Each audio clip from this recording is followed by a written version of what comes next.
Last session, the company left the carpet planes behind as they angled for Downridge and the long stair beyond. But the approach to the crossroads town felt wrong from the start. Jumpy patrols, muskets half raised, and quiet looks that lingered on Santiago and Letha. But while the roadside inspection passed without incident, the East Customs House did not. Ember was seized, then Letha and Gwen were taken inside. Santiago followed under the weight of a familiar wanted poster. Humphrey waited alone with Snotty, fuming. Inside, Letha was reunited with an old acquaintance, while Gwen's eventual interview ended with a shock. Her notebook on Argo was missing. Santiago talked his way free, despite heavy suspicion and prejudice. Unlike the others, Letha was not released, though a sympathetic fairy officer quietly promised Letha a way out if she would deliver a letter on the upper floor. Night fell with fire. A Molotov cocktail struck a guard, gunshots cracked from shadowed alleys, and in the chaos, the sympathetic officer shoved Letha out, a note pressed into her hand alongside her purse and papers. As she fled towards Humphrey and Santiago, a musket ball grazed her. Humphrey's answering shot dropped a pursuer. The three fled through backways to their inn, only to collect one more complication. Esper Flyver, the irrepressible sylph thief who had shared Letha's cell and seemed determined to join her. Letha, rattled by her treatment at the jail and Esper's taunts, snapped, reclaimed the note Esper had snatched, and composed herself as Esper retreated downstairs. The note held a crude map of Downridge and a mark by a stairside fountain labelled Smuggler. Choosing speed over doors and Esper, they slipped out a window, found the hidden stones, and pulled themselves into a smuggler's tunnel. With patrol bells tolling and the town in alert, they vanished into the in-betweens beneath the stair, still missing Gwen's stolen words, but aiming nevertheless for Topridge and the mysterious contact there, someone named Alexander.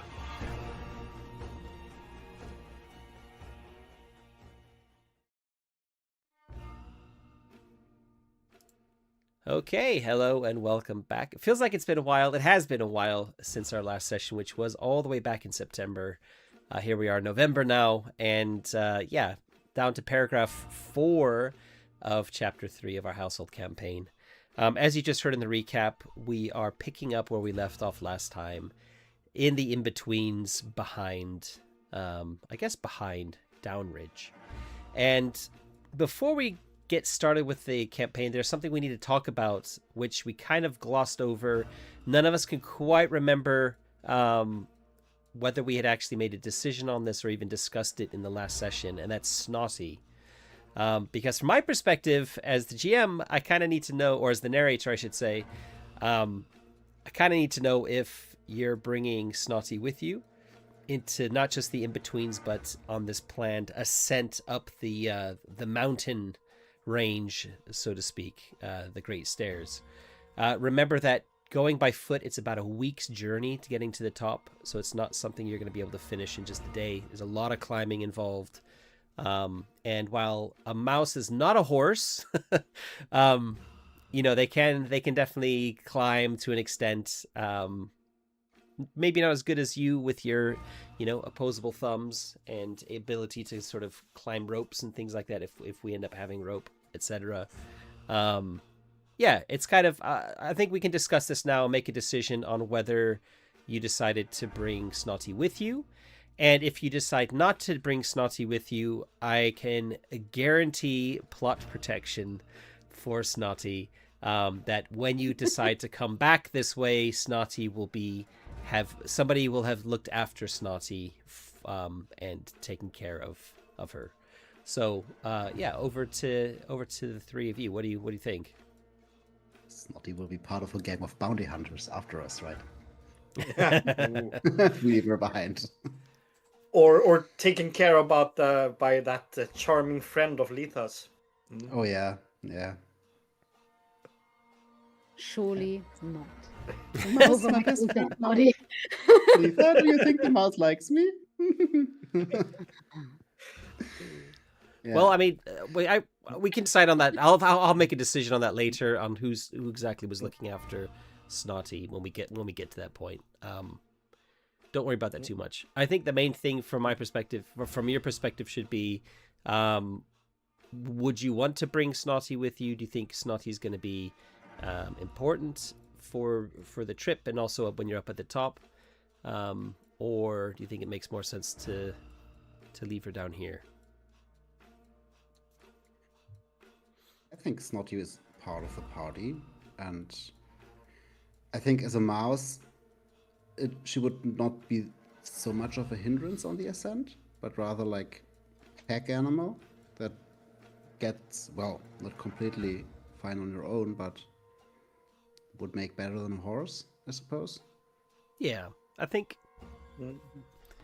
as I said, I think most of the surfaces you'd be able to climb, we can kind of maybe hand wave it a bit, that because what I don't want is I don't want to spend the next like 2 or 3 sessions mostly trying to come up with ways in which you manage to get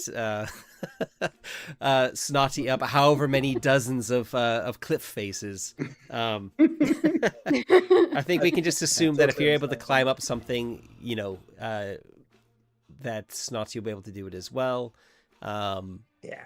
The difference will be, I guess, if you're kind of going up rope, that might be a bit more tricky, but we'll figure it out. I've seen mice climb up strings and rope as well. You have? Okay, there you go. I haven't.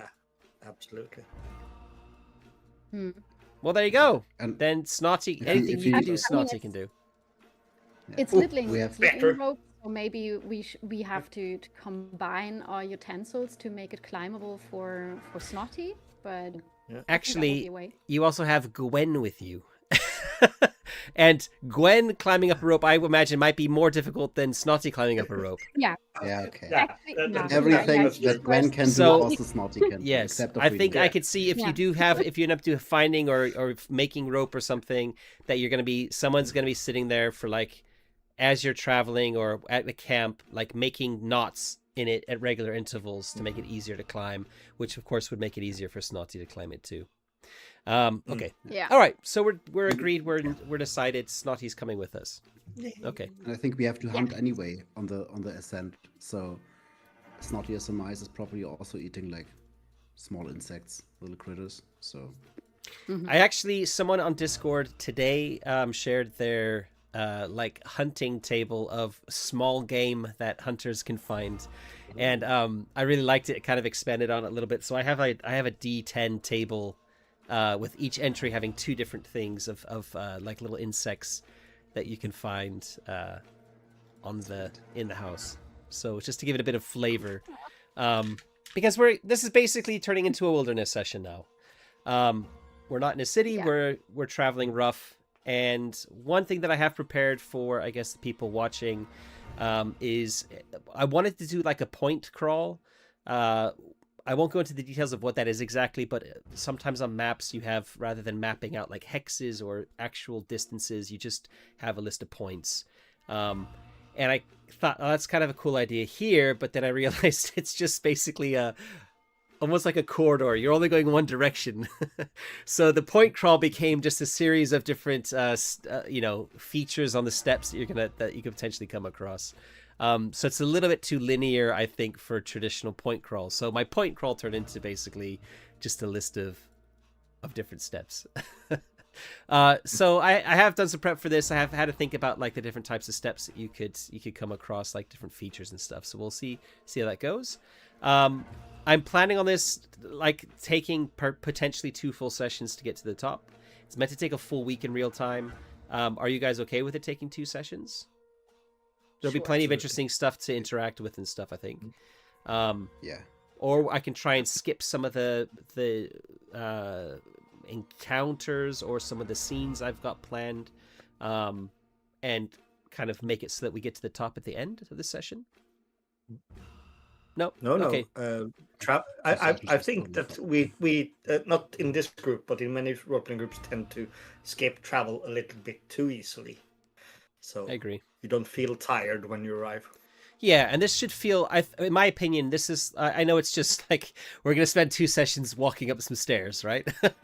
But it is basically like the most monumental thing that you could possibly like physically travel up is these stairs. And most of the time people wouldn't do this because they could take the caravan, the banister caravan, but because there was this tragedy where it was derailed, it fell off the banister, and then the people on board were mostly slaughtered.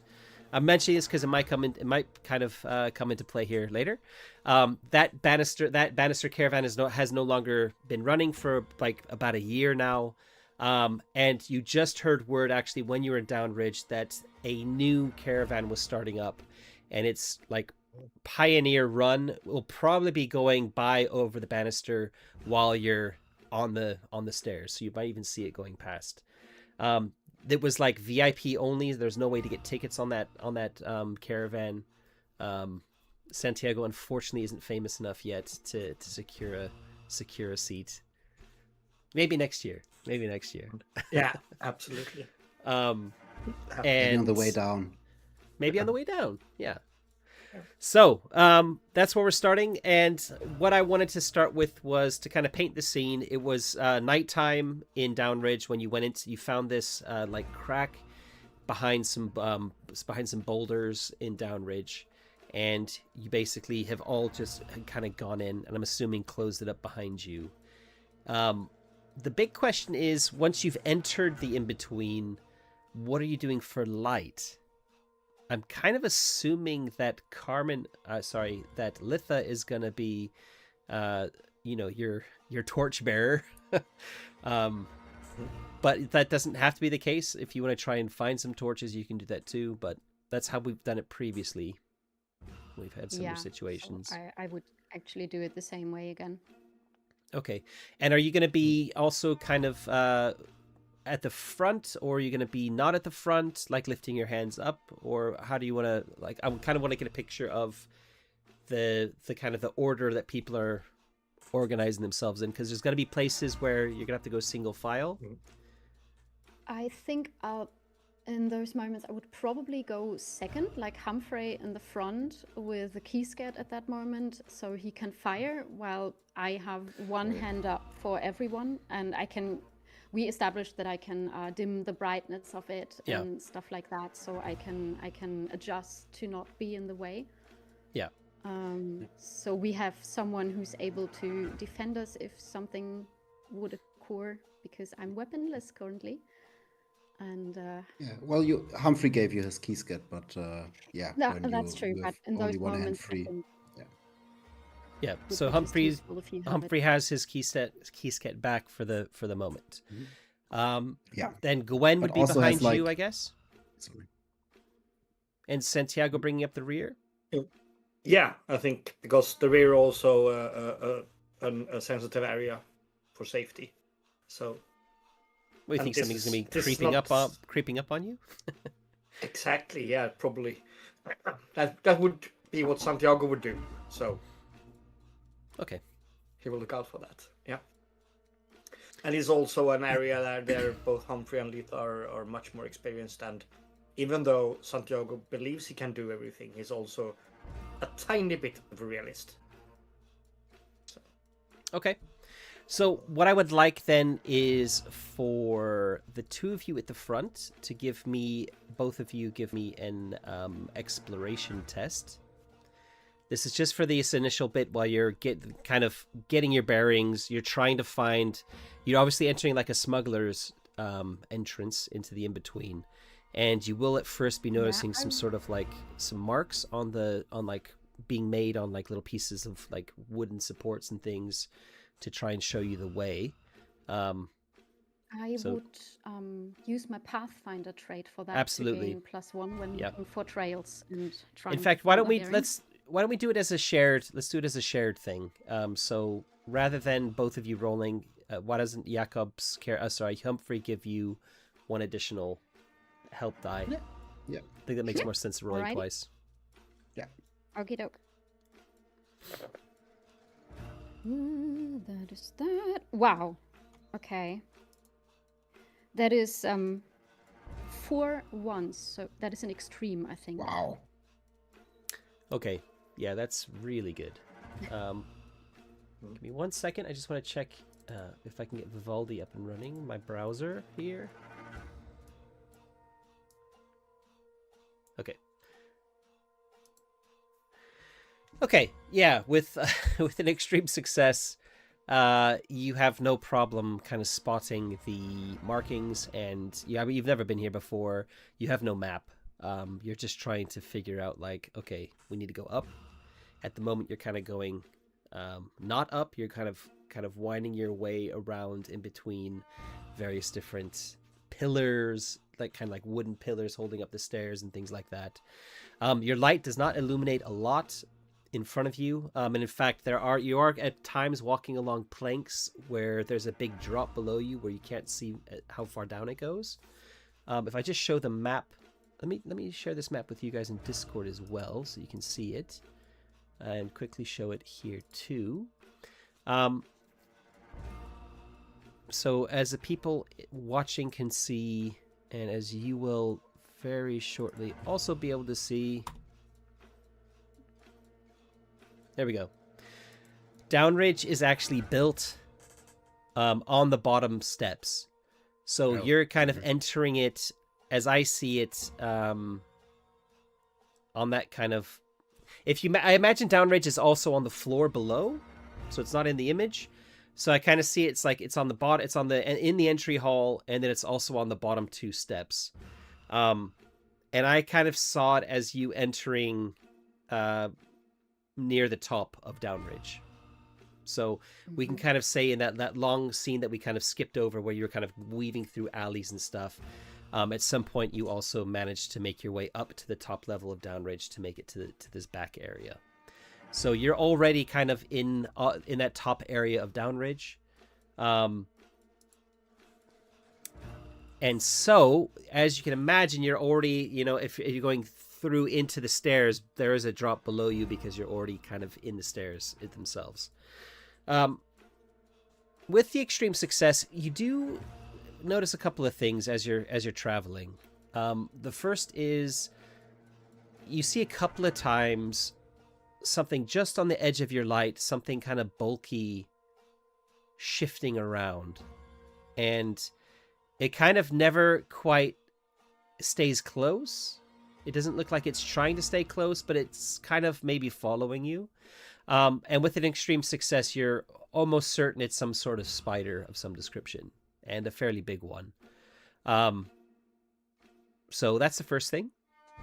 The second thing is that after traveling for, you're taking your time, you're being careful, you don't want to have a disaster here. So maybe like an hour of traveling through the in-between like this, you just sense up ahead that there might be another light.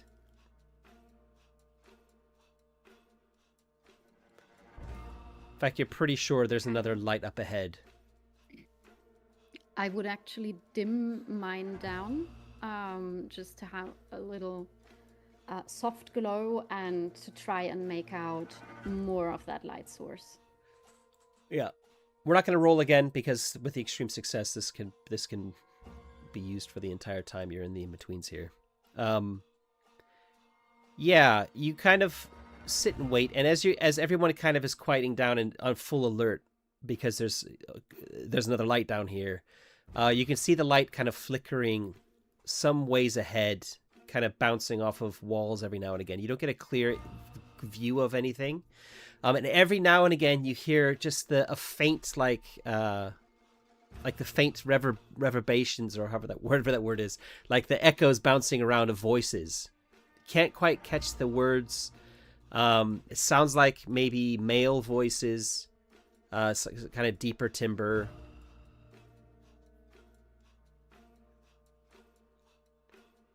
But littling voices.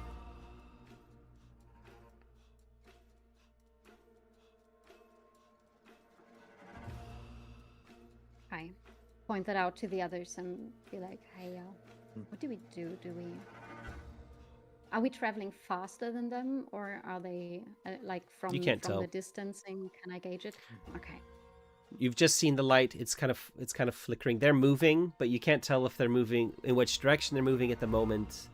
it's kind of like the light is just kind of, you don't have a clear line of sight of where they are. It's just it's kind of, the light is kind of bouncing off of other things. That's how you've seen it.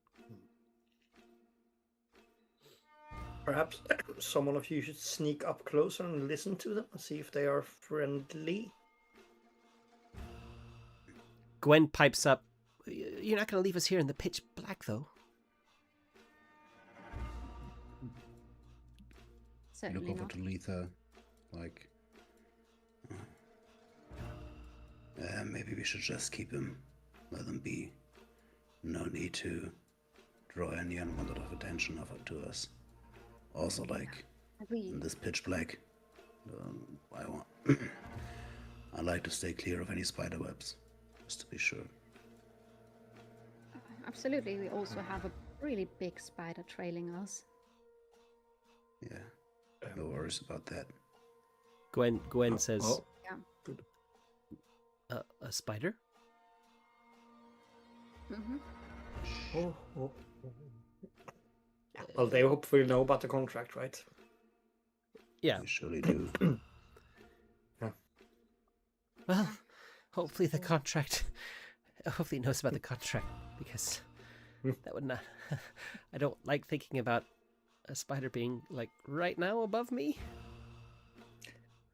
Oh, Oh no, she's to our left.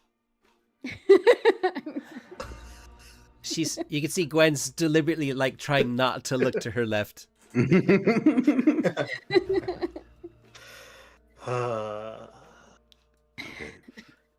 Yeah.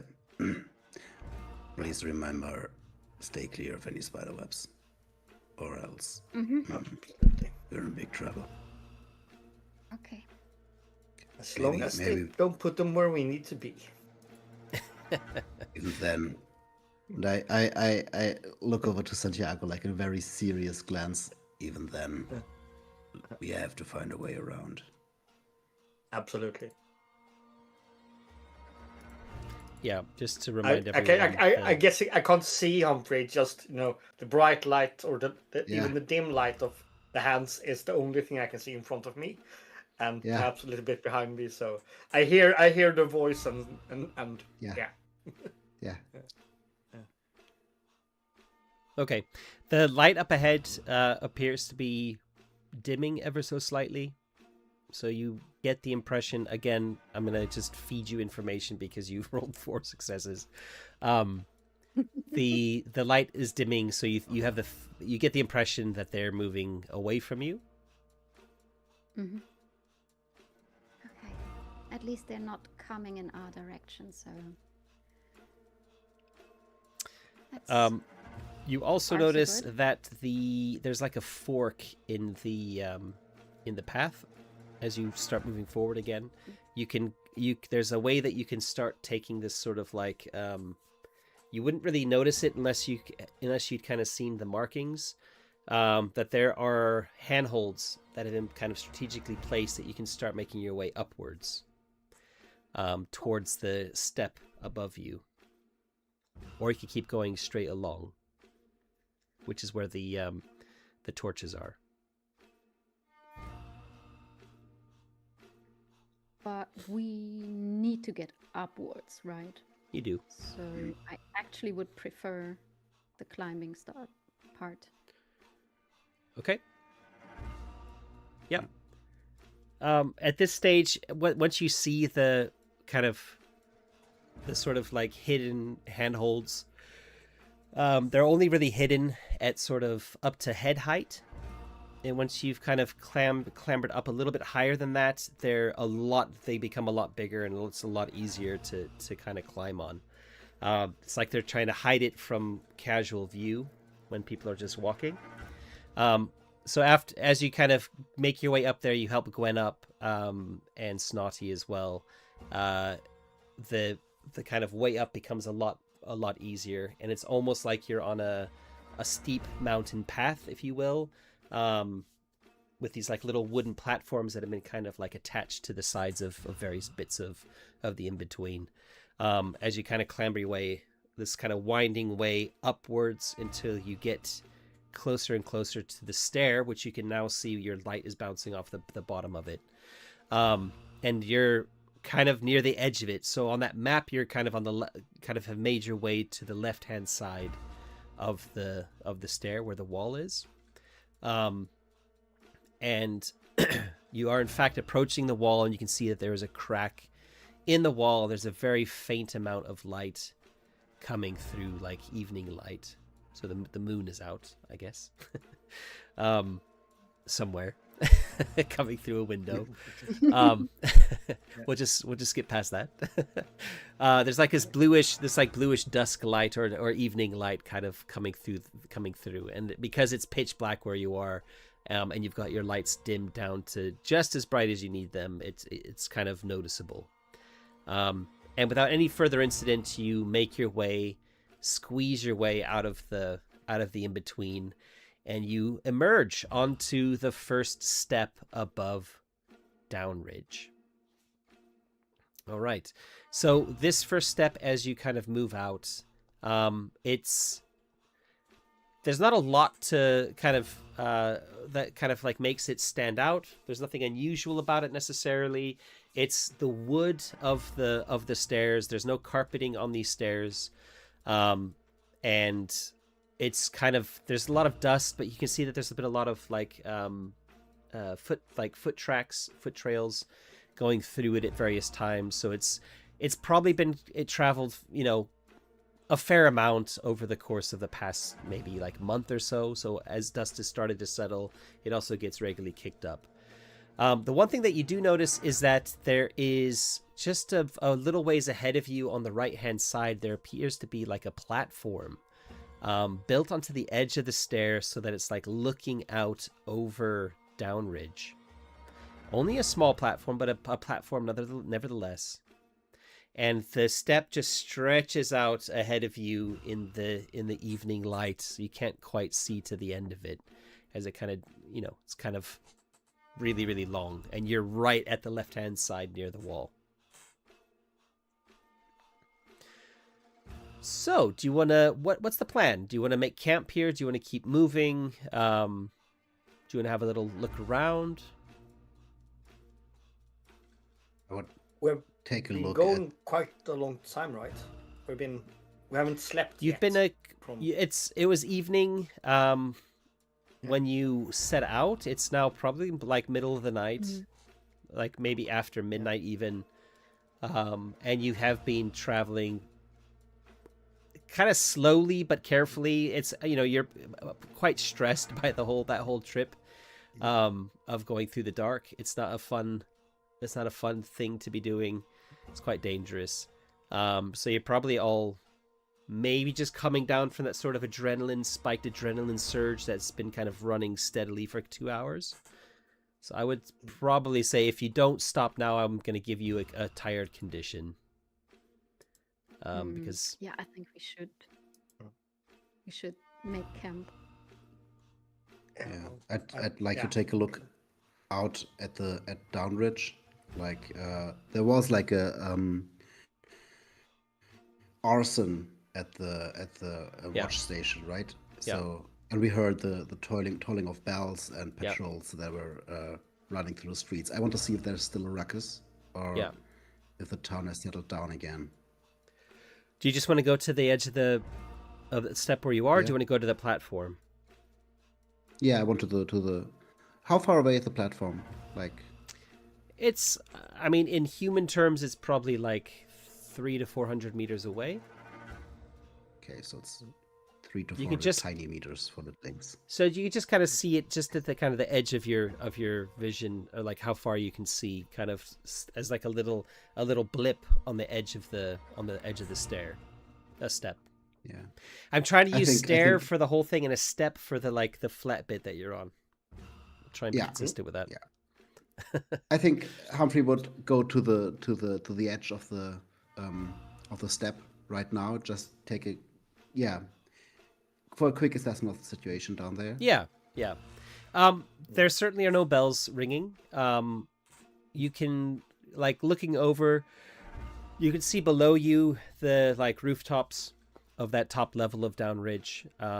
You get a couple of the kind of the smells of Downridge hit you of fires, burning in people's like hearths, rather than like, you don't smell like a fire smell, like something set on fire, which you know was kind of down on the bottom level as well. It was near the near one of the entrances, the opposite entrance to Downridge.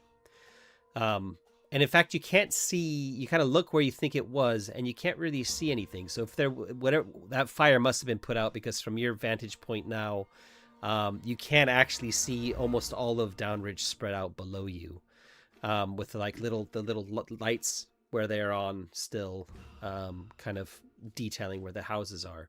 There's a lot of dark patches that you can't really make out at this time of the evening. You think you can see like a dark smudge, maybe where there might have been a fire or something that had been on fire.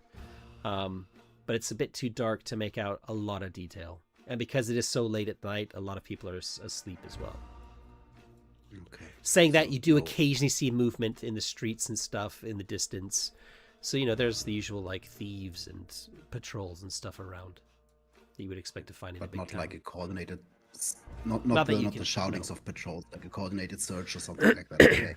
No, and you've been gone for like Um, it's been like 3 hours at least since that alarm first went up. Yeah. Okay, I head back to the others. Town's laying quiet. But I'm sure they will not give up that easily. Maybe we should get some distance between us before we hit rest. One more step. Maybe two. That will take hours. Yeah.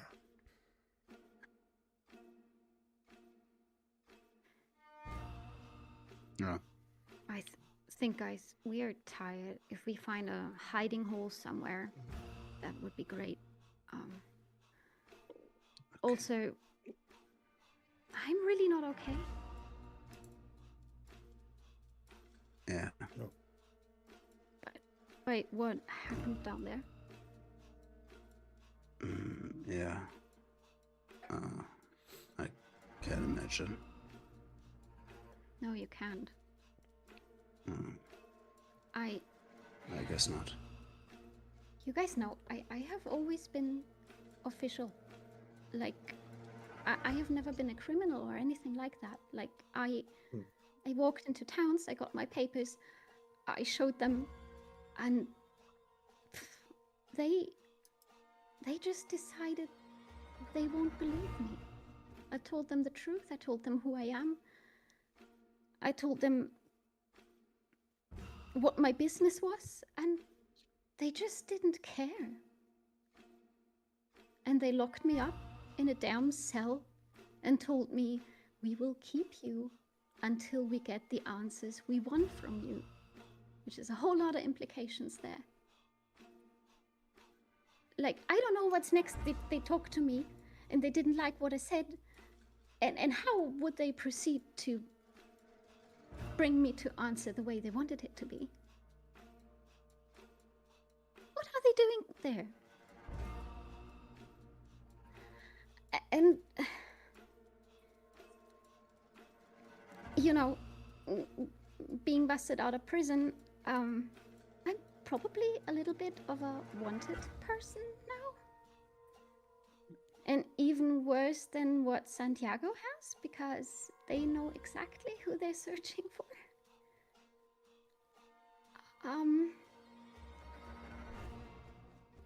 And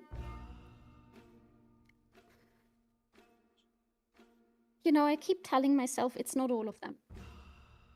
Because the person that helped bust me out there was also a fairy. But after all that we've been through, the last adventures that we had, I kind of little bit, well, not just a little bit, of resentment growing. Like a part of me really hates them, and I don't want to be that person, and I don't know how to fix all this mess.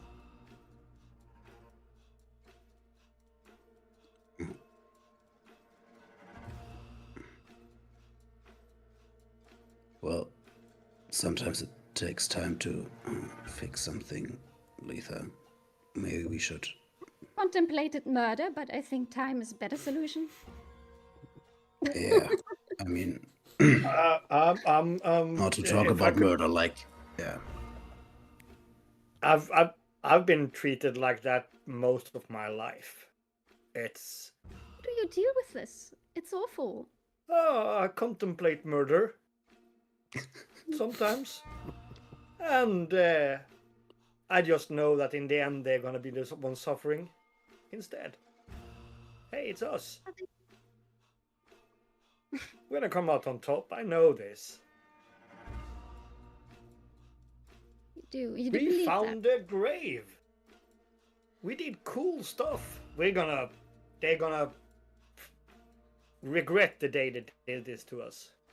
And to you. Yeah, well, I kind of like, yeah, we did that, and I still kind of continuously find out that Rock Bottom has a basement. I'm from the basement. Yeah. Yeah. Well. Yeah, Hey, but we can enjoy good that's wine not what I meant. sometimes, But yeah, you know. Yeah, I know what you meant. There's basement to the basement as well and all that. But hey, at the end, if they hate you, that's their problem, not yours.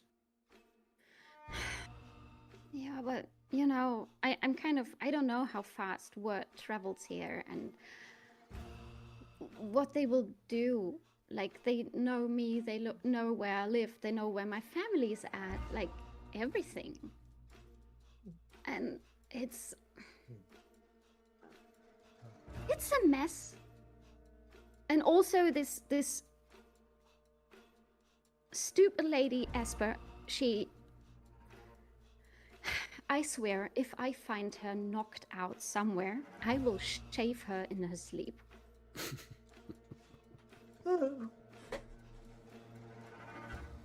That's one way to deal with it. But yeah. But yeah. I'll do that. You see me running around at one point with a bunch of fluffy, bluish hair in my hands. Don't ask questions. I did something, and as she would have said, I have been naughty.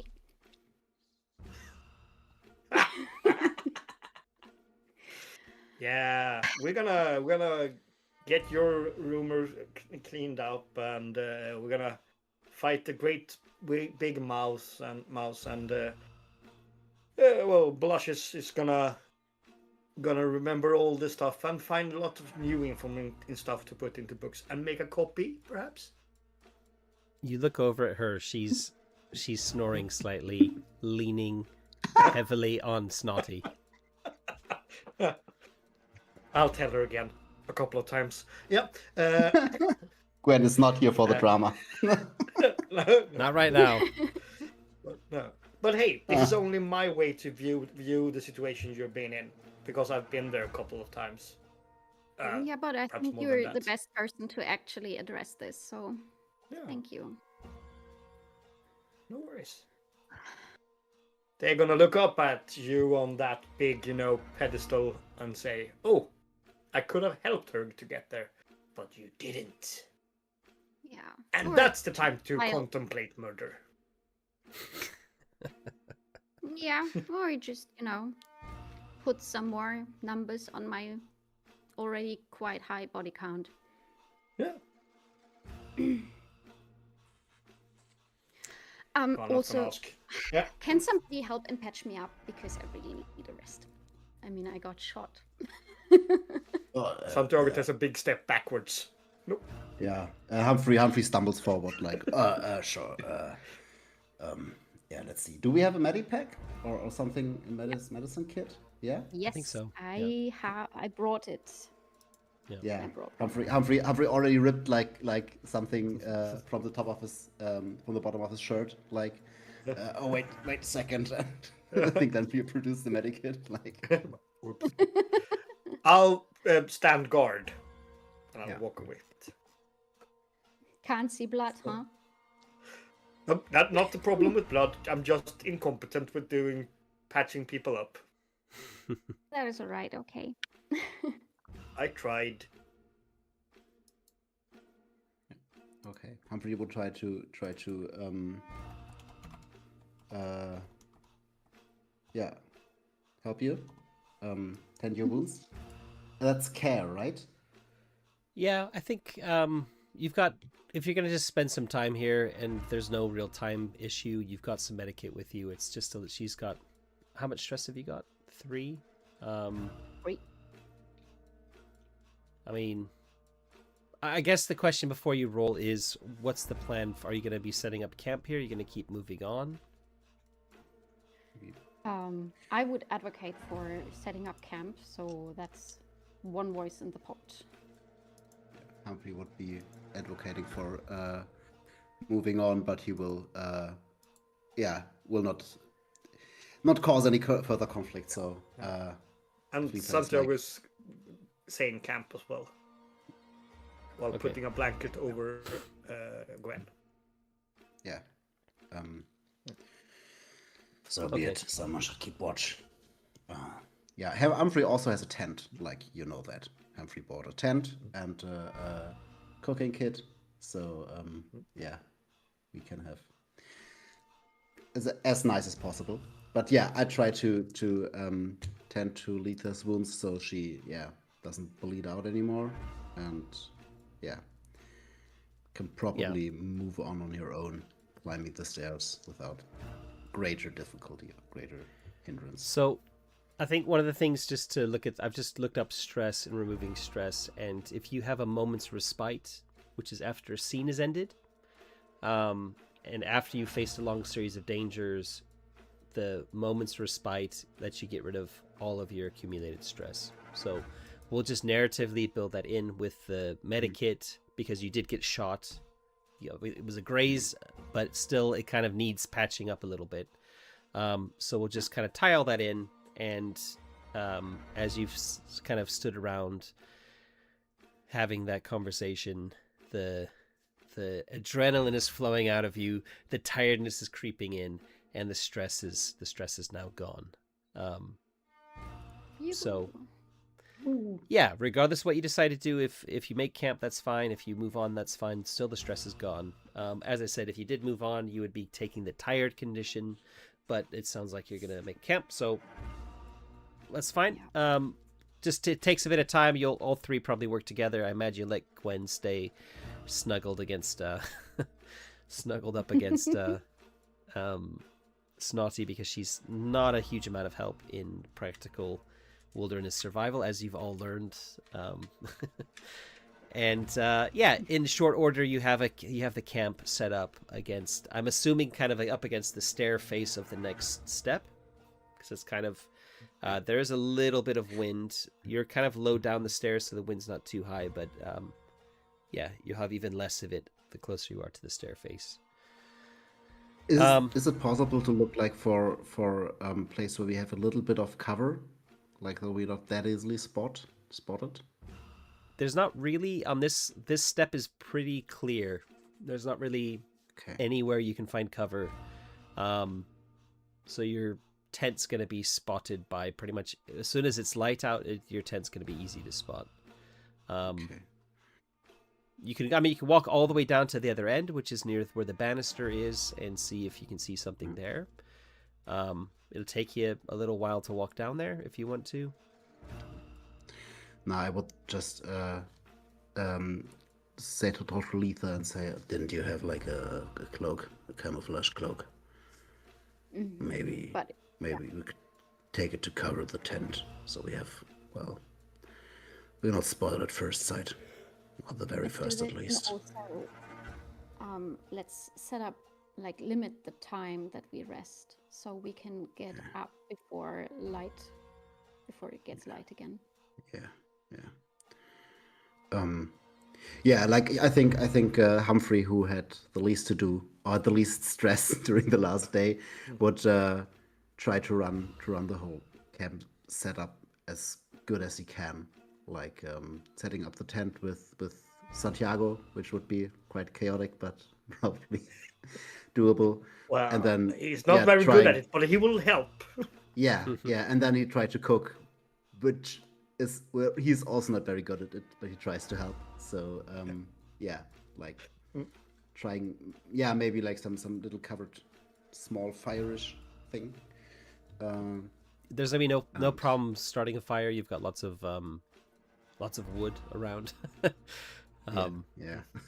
So finding shavings and but stuff also, is like, not gonna be a problem, or making shavings. Yeah, a little bit of mortar from the wall and stuff like that, so we can build like a ground that is not flammable. So yeah, Humphrey will try to cook some rations. No great meal, but better than nothing, and better to go to bed with an empty stomach. So yeah,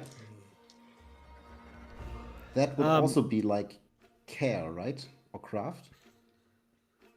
Yeah, I mean, I don't think you need. Again, the role would be to like what's Okay. what do you what's the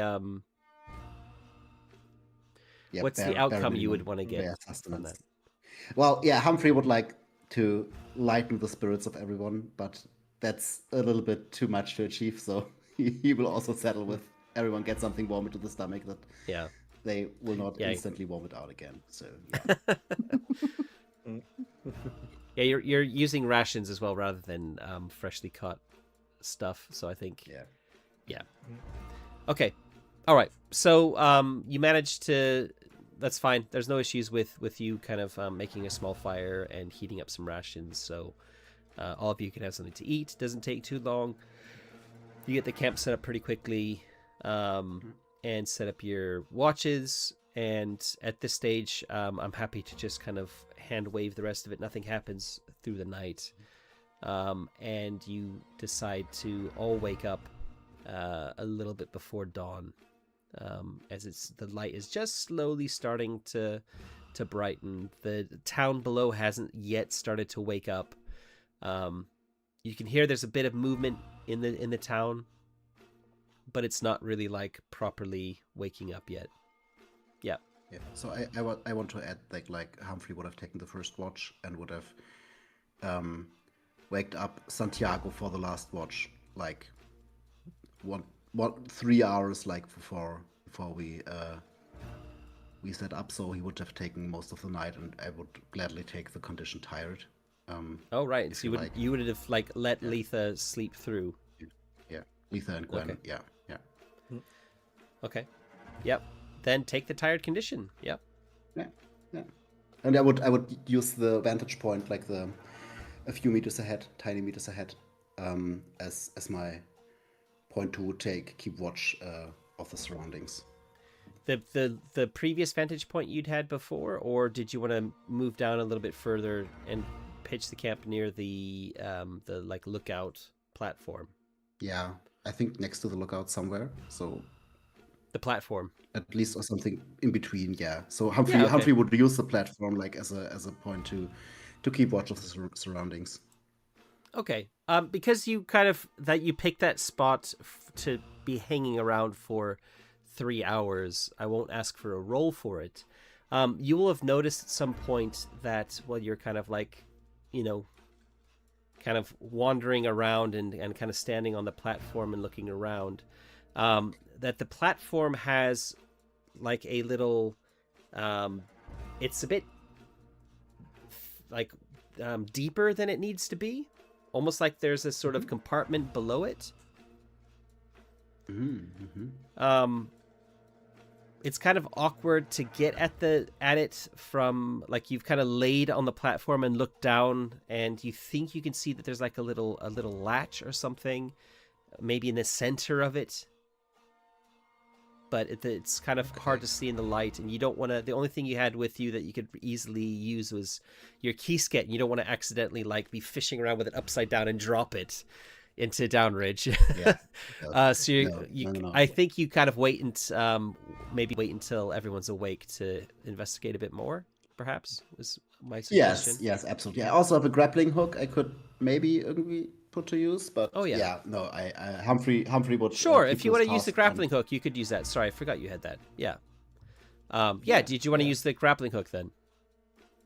If it is an easy, if it's with the grappling hook, done I forgot you before had that. everyone- Yep, I forgot you had that. yeah. Then you basically are able to kind of hook it into the latch, and the latch basically kind of clicks open, and there's like an upside down trapdoor that swings down with taking your grappling hook with it, but you can kind of like wiggle it a bit to make it fall off.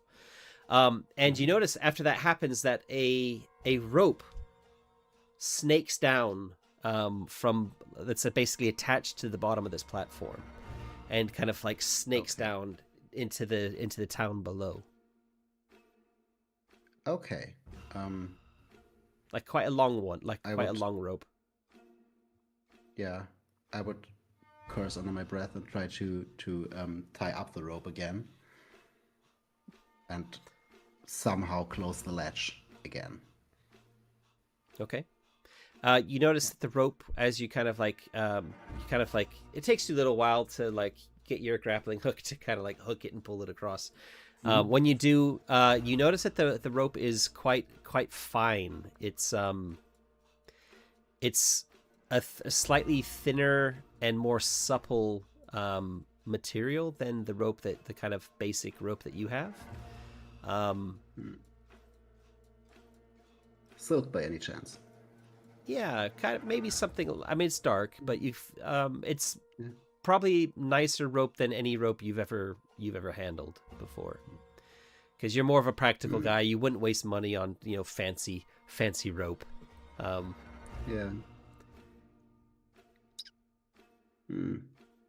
Should I steal the rope? Yeah, I'll keep it there, and I tell the other guys and girls in the morning. But you pull it also up, good right? to know that there is. Do you pull it up? Yeah, I pull it up. Yeah, I pull it up and I close the latch if I can, so nobody is taking the easy way up and surprise us. So yeah. Okay. So that's something you find.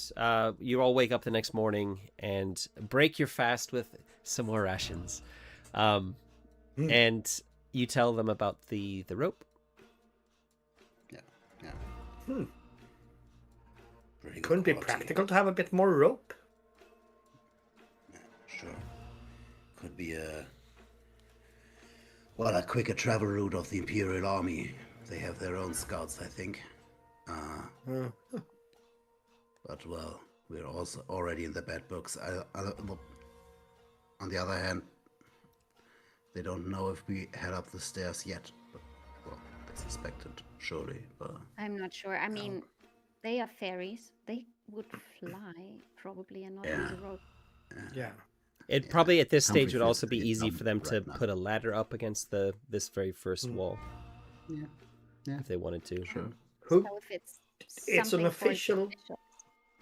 Yeah. I'm not sure if it's something for the officials. Maybe it's something for Sure. some Then other I'm more people. inclined to let it be. But Exactly. Yeah, but it's good to know that there are vantage points and secret ropes we could use to make life a bit easier for us on this ascent. In the light of day, when you go back to look at the platform, you do see that there is something like a symbol etched onto the platform, like onto one of the like edges, the corner of it. You don't recognize it, but it's certainly not like an official looking etching. Okay. Yeah, I try to memorize it, so I'm very sure we'll Gwen? count it. Oh yeah. So you're leaving the rope? no.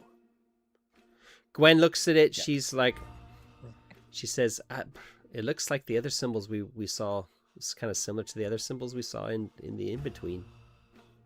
Yeah. Maybe a bit different." I think we should leave it. Okay. smuggler's Then we'll. So if it was an official rope, you would have taken it. Yeah. Okay, We don't want I to like get in it. the bad books of the smugglers. I like Well, it. I like it. They're the ones who are saving our butts now. So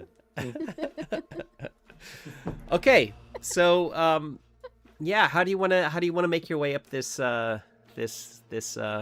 wall, this stair in front of you?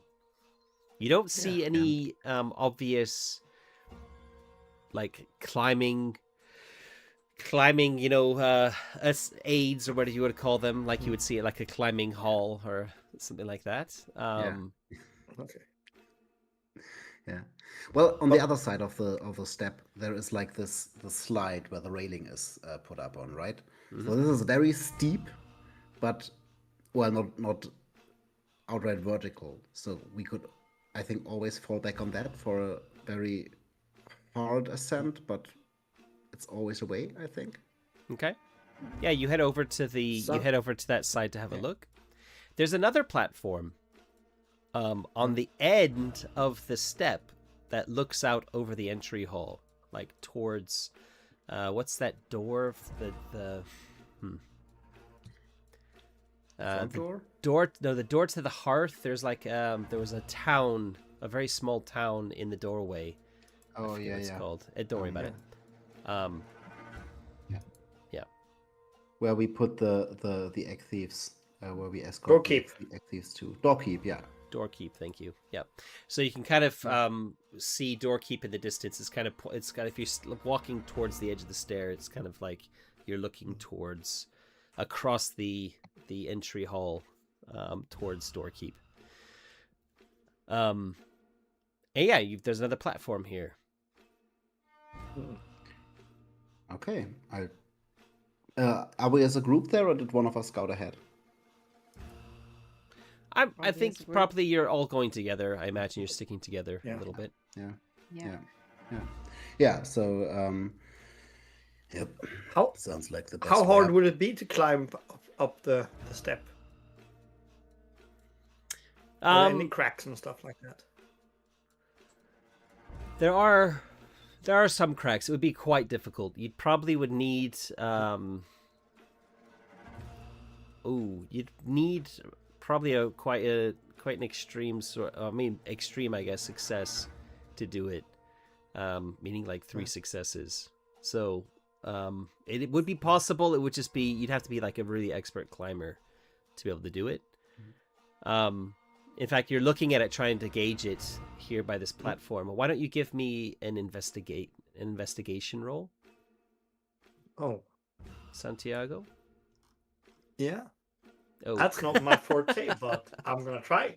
He was mainly thinking about his reputation as the goal of Chesterfield. Oh, yeah. But no, he doesn't see anything smart. Yeah. Okay.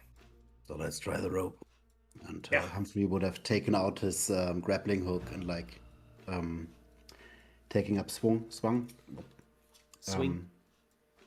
Swing, thank you. And I tried to hit the latch with a grappling hook. Which latch?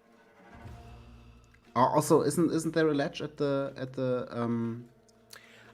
no, sorry. There's a platform. There's a platform on your level that you can kind of stand on. There's like a second platform. And when you look, there's no latch on the bottom of this one. It's just like a more simple platform. Okay. Apologies. No, it's not above you.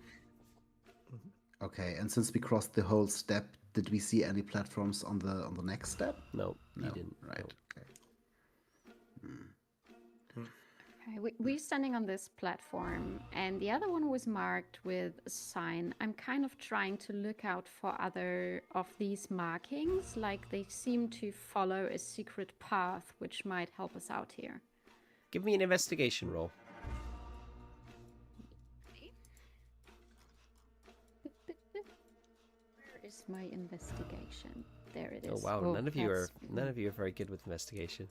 We're not really good at this. Oh. But, well, that's 1 success. Okay. Are you going to push it or are you going to keep it? Nah, I'm going to keep it. Okay. You do find another symbol. It's a different looking symbol. And it's near the actual like side of the banister, which is nearby. And as you kind of get closer to look at it, your eye catches on another symbol it's kind of hard to see unless you're kind of leaning out a little bit, like looking at the side of the banister. And as you look, you can see that these symbols are kind of like, looks like they're carved, kind of going at a diagonal up the side along the banister. And if you just lean out just a little bit further, do you want to lean out just a bit further? Yeah. Somebody hold my leg. That's a good idea. Yeah. I hold you. I'm like, hold you out. putting one leg out, and so I can lean out more. You actually see that there are very cunningly hidden like grooves carved in such a way that unless you're kind of leaning out, you wouldn't see them very easily. And there's even been a ring that's been fastened a little bit further along. Like you could tie a rope off there to help like climb up this. So someone has made like a little climbing way to go up the side, but you wouldn't know about it unless you were kind of looking for it or knew that it was there.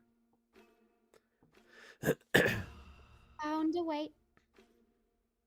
Cool. So yeah, I think we'll just ask for everyone to have an athletics test, please.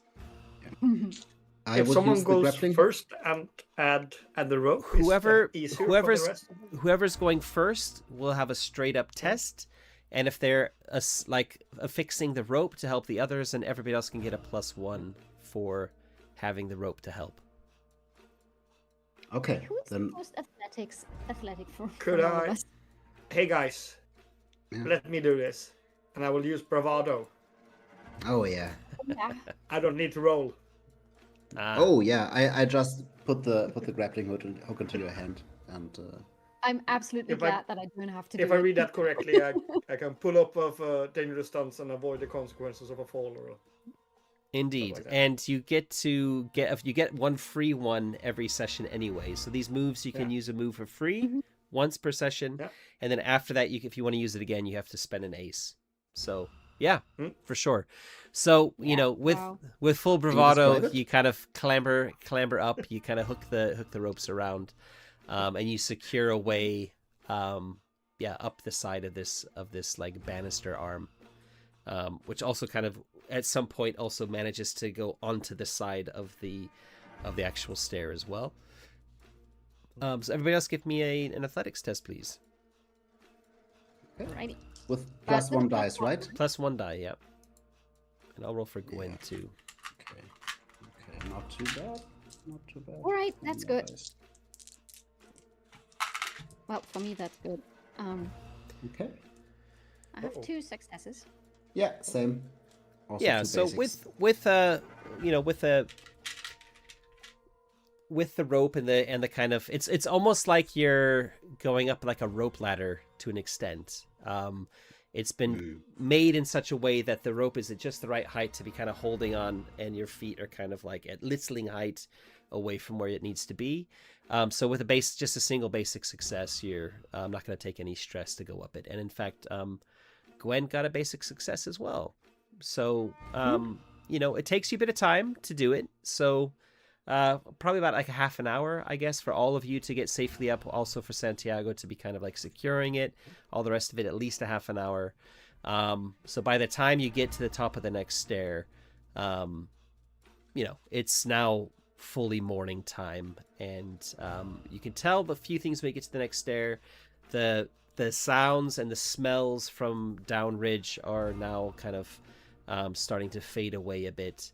The wind is also, you can feel that there's a bit of a breeze as well. In fact, because you're on the outside of the stair, you're definitely feeling the breeze then. Not super strong, was about to like pick you up and throw you off or anything. But you get the impression the higher up you go, the stronger the breeze is going to get. And in fact, you've probably being travelers and guides, with Litha being a guide, you will definitely have heard that anyway, that fairies do not fly up the stair because it's extremely dangerous with the cross breezes. So even fairies can't fly up the stair. Okay. Okay. So we're not gonna do every single stair as a different scene, because it will be here for a year of real time before we get to the top. So let's just say that Just rolling dice. Just rolling dice. The first few steps, as you're kind of getting to the rhythm, it takes you a bit of time. You kind of know what you're looking for, and you find an assortment of different smuggler routes up the side, and some of them are easier to travel than others.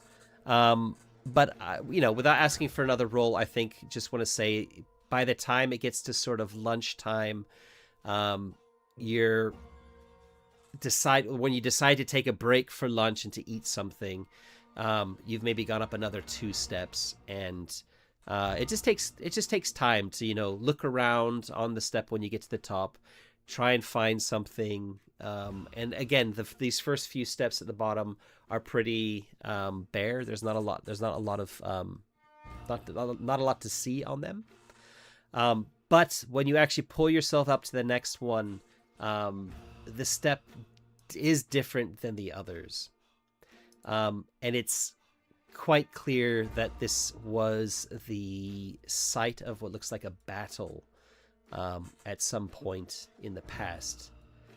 You can see that there are bullet marks or bullet holes in the sides, like peppered around the sides of the wall, of the stair wall ahead of you. Scorch marks from where there's been fires or explosions or something. Stains all over the flooring, even cracks at various points, both in the floor and the stair wall. And all along here are dotted little like grave markings. So you'll have all heard of a big battle that was fought here on the stairs. It's where a very famous boggart named Big Ben died. He died on the stairs. And you get the impression that this might have been, if not the battle where he died, a significant battlefield during that war. And just for a reminder, we're kind of like the year 8 after the pieces started, so this would have been like 8 or 9 years ago.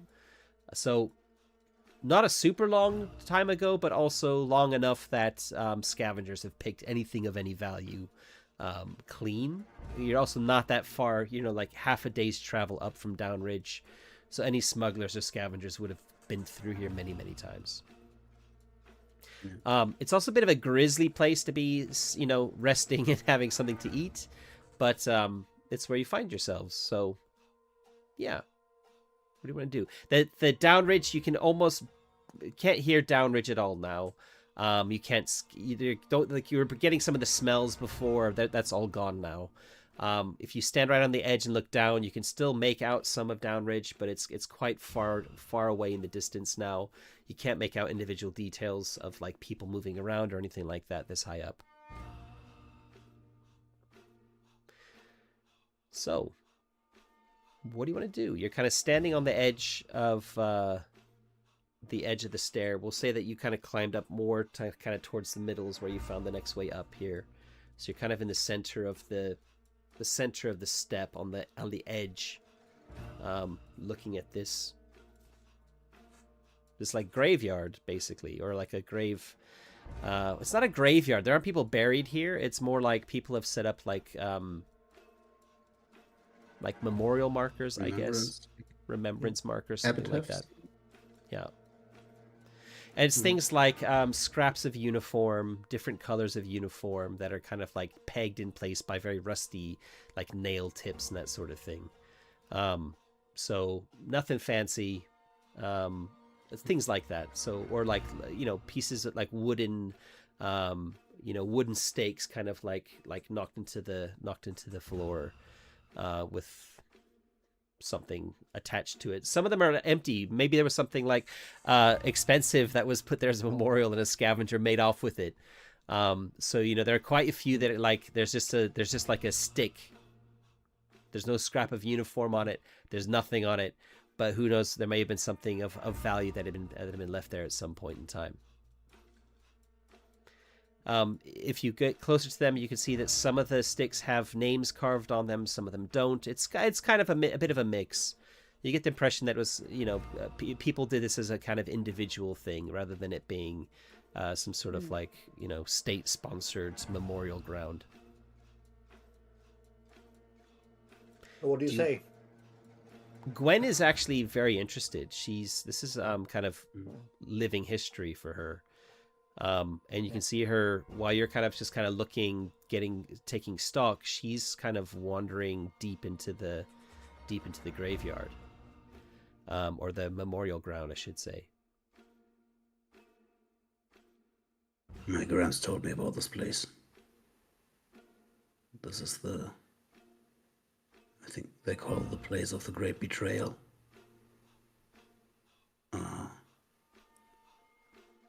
When the Bogart army, well, there was some fighting up on the upper floors between like the Bogarts and the sprites, and when the fairies invaded, they had a treaty.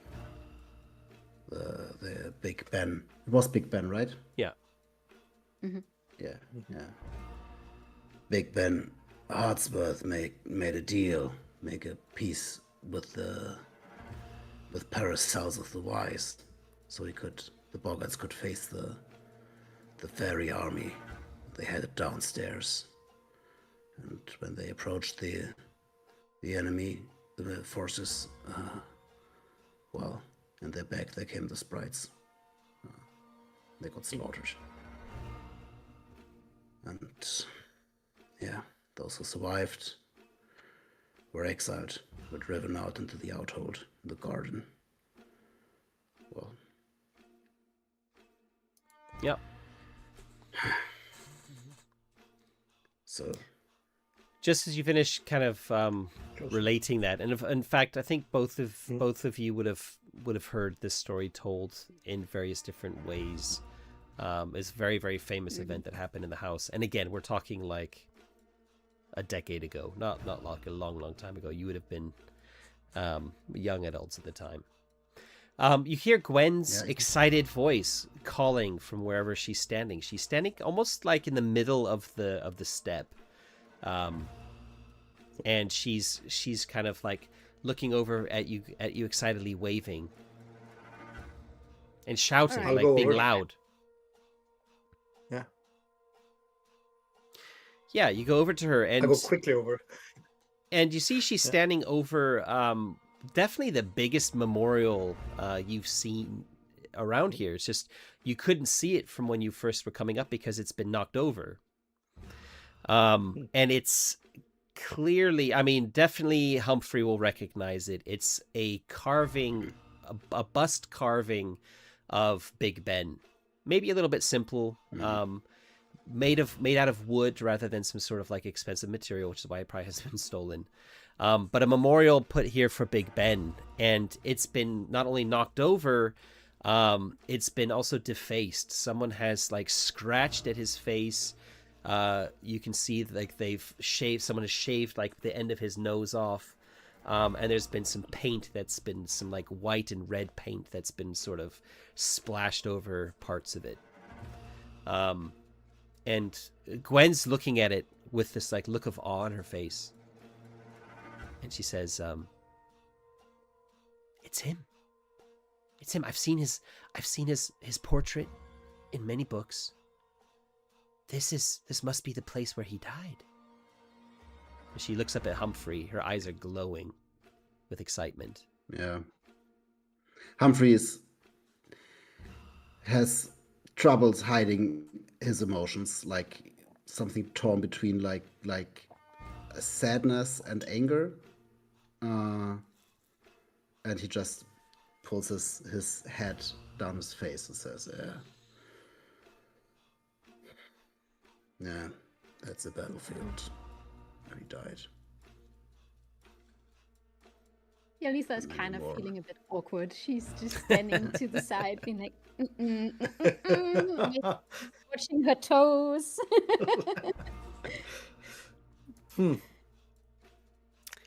Yeah. Shouldn't we rise this bust up if it's lying down and try to wash it off?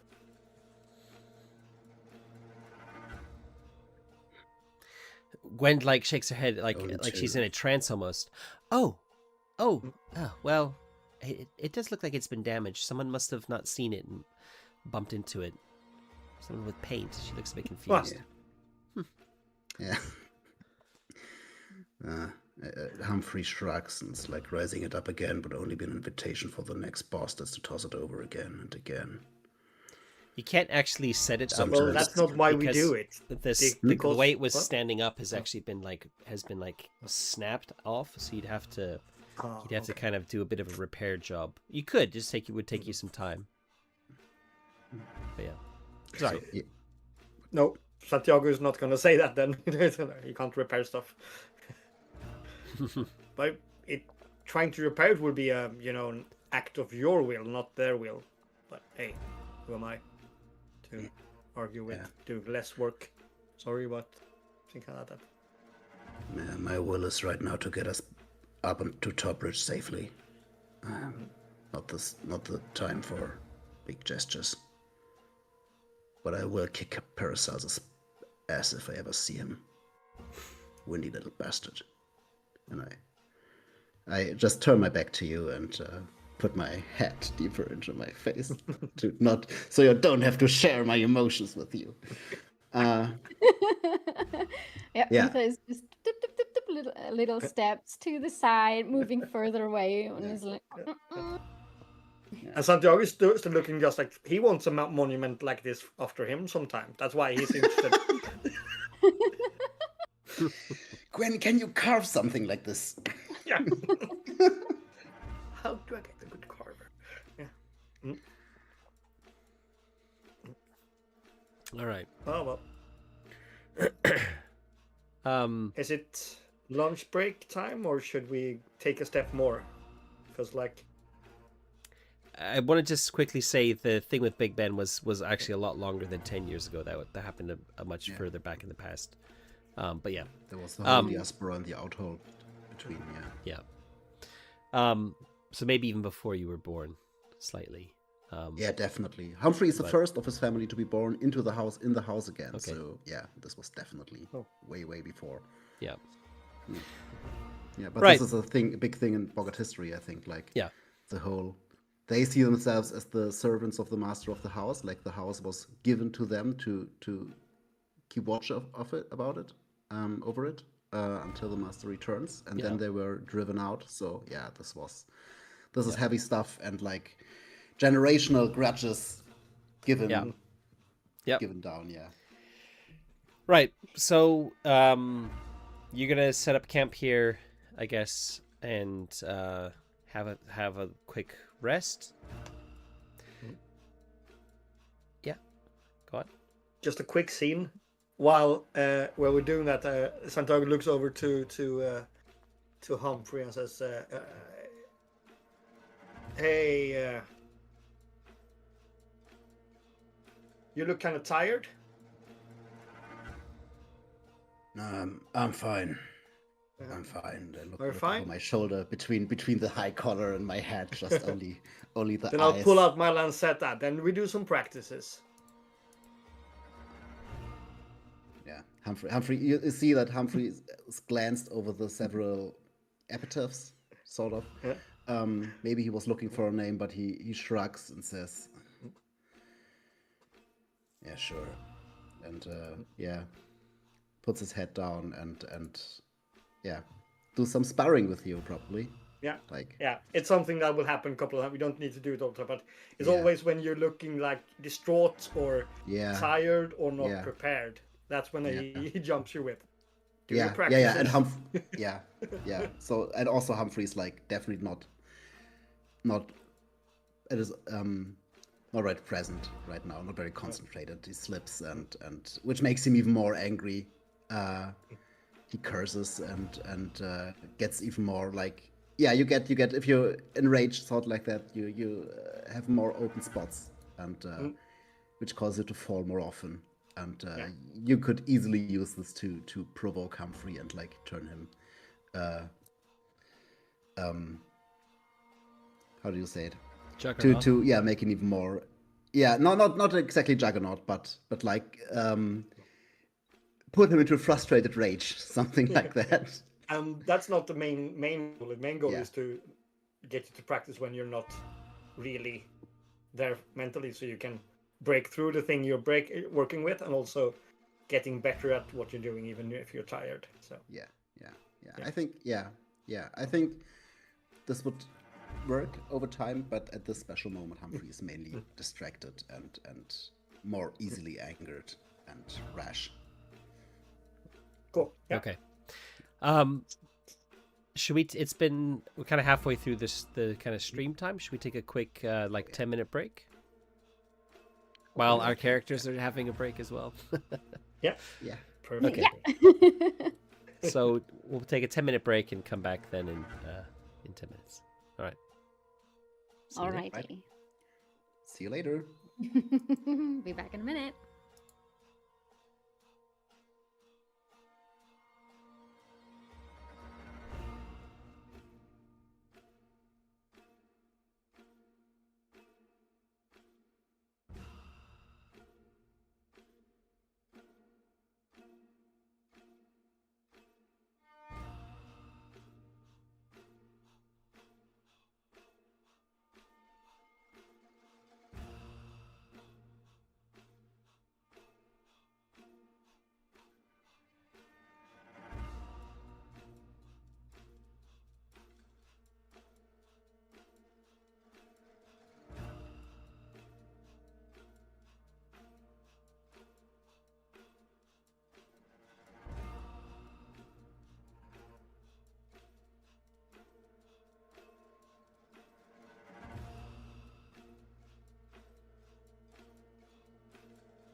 Yep.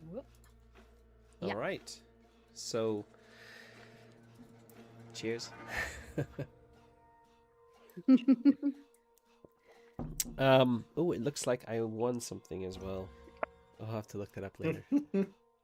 Mm. There's actually a code on the inside beer of cap. the beer cap. It's probably Ah. like the tournament is probably finished. Typically. Oh. Anyway, yeah. So you all rest, have a little bit of a break. Yeah. Do you want to poke around? Do you want to stick around here on the battlefield? I would kind of, when we take a break, roam around a little bit. Just, like, not searching for anything specific, but yeah, just taking a walk, looking around a little bit. Okay. Yeah. Yeah, Humphrey would be training. And what I wanted to add, like this rage is not like some I'm going juggernaut, but rather like this helpless rage of a teenager basically. Humphrey is not that much older, and this is the point where you see like this facade of I'm the grumpy, edgy, lone mouse, little bit of breaking where he nearly has tears in his eyes because you once again pull him down to his feet on this button, and and he can't win right now, and just want to clarify on that. Yeah. I like that scene. Yep. Okay. Gwen's happy to kind of wander as well for a bit. In fact, I'm gonna anybody who's wondering, if you want to give me a straight up investigation roll, I'll give you a +1 because you're kind of there's no time pressure, so you can kind of take your time here a little bit as you're resting. All right. Gwen needs to roll for this. Oh, so Gwen's actually the best of you. Yeah, That's good. everything Okay. what Gwen can, Snotty can Yeah. as well. So Yes. Yeah. So this, okay, this one basic. I'ma push it. Ooh. Yeah, Gwen only has Alright, one basic alright. from 6 dice as well, so I'm gonna push it for her too. Yeah. Whew. 2 basics. Okay. Yeah, same. If there's time, I think Santiago's gonna roam around a bit as well, but I don't need to roll. I think they're just gonna be walking around. I don't need to roll. basically, Alright, basically I can when roll. we, and when see. we head off, Yeah. Humphrey would like straggle a little bit behind and look left and right for if he finds the name Lockwood on any of the epitaphs. Also, no need to roll for that. I'm gonna say you don't find it, but it's probably the majority of the memorial sticks and things do not have names on them. Only a very small number do. Oh yeah. Okay. Yeah. Unless you think that is it something that's been passed down in your family that there was that there's they left a memorial on the stair for one of No, your probably ancestors. Not. Okay. No, I don't think so. Well, yeah, someone definitely fought in the war. Maybe my great grandfather or someone like that, and his brothers probably. But also, I can imagine like there's a lot of other Lockwoods being there. Yeah, I don't know. But yeah, no, you can I set, don't. you can don't set your expect to family find history. anything. It's just like Yeah, I think. I mean, why don't you roll a die? Let's if you roll a 6, that seems like good odds. Then you find something. No. nah. Okay. Nah. So Yeah, leave but it up to chance. Humphrey is last one. Humphrey is like Yeah. Humphrey Okay. is the last one in a row. Yeah. Information. With 2 basic successes, you find some things that have kind of been caught in crevices or caught in cracks that you know, we're talking like some tattered regimental like banners and things like that. So long pieces of cloth that you know, probably someone's carried away and it's like got snagged on something and just kind of ripped it to keep it going. Nothing that's of any value of it or to anyone, probably. Not even maybe to collectors of historical memorabilia. You don't think? Maybe it could be. But to you, it's just like a rag. And we're talking, these things are, you know, 30 years old-ish by now. So also a kind of a bit, I was gonna say moth-eaten, but moths here are like huge. So insect.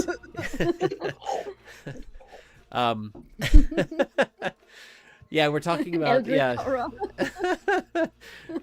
just weather beaten. I mean, if an insect had gotten to it, it would just be gone.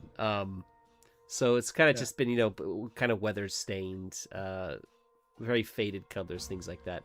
You don't really find anything beyond that. You don't find anything of any value. Again, this happened such a long time ago, and people, there are a lot of scavengers and people who don't respect the history of the place, as you've seen. And the same, except that where you might have left the tattered bits of cloth lying, you can see that every now and again, like you kind of looking around, you can see that Gwen is like suddenly standing up, like looking around to see if anybody's watching, and then realizing nobody is, and then she's got like this little scrap of like rag or something, and she's just like, oh, okay, and she's like stuffing it into her backpack.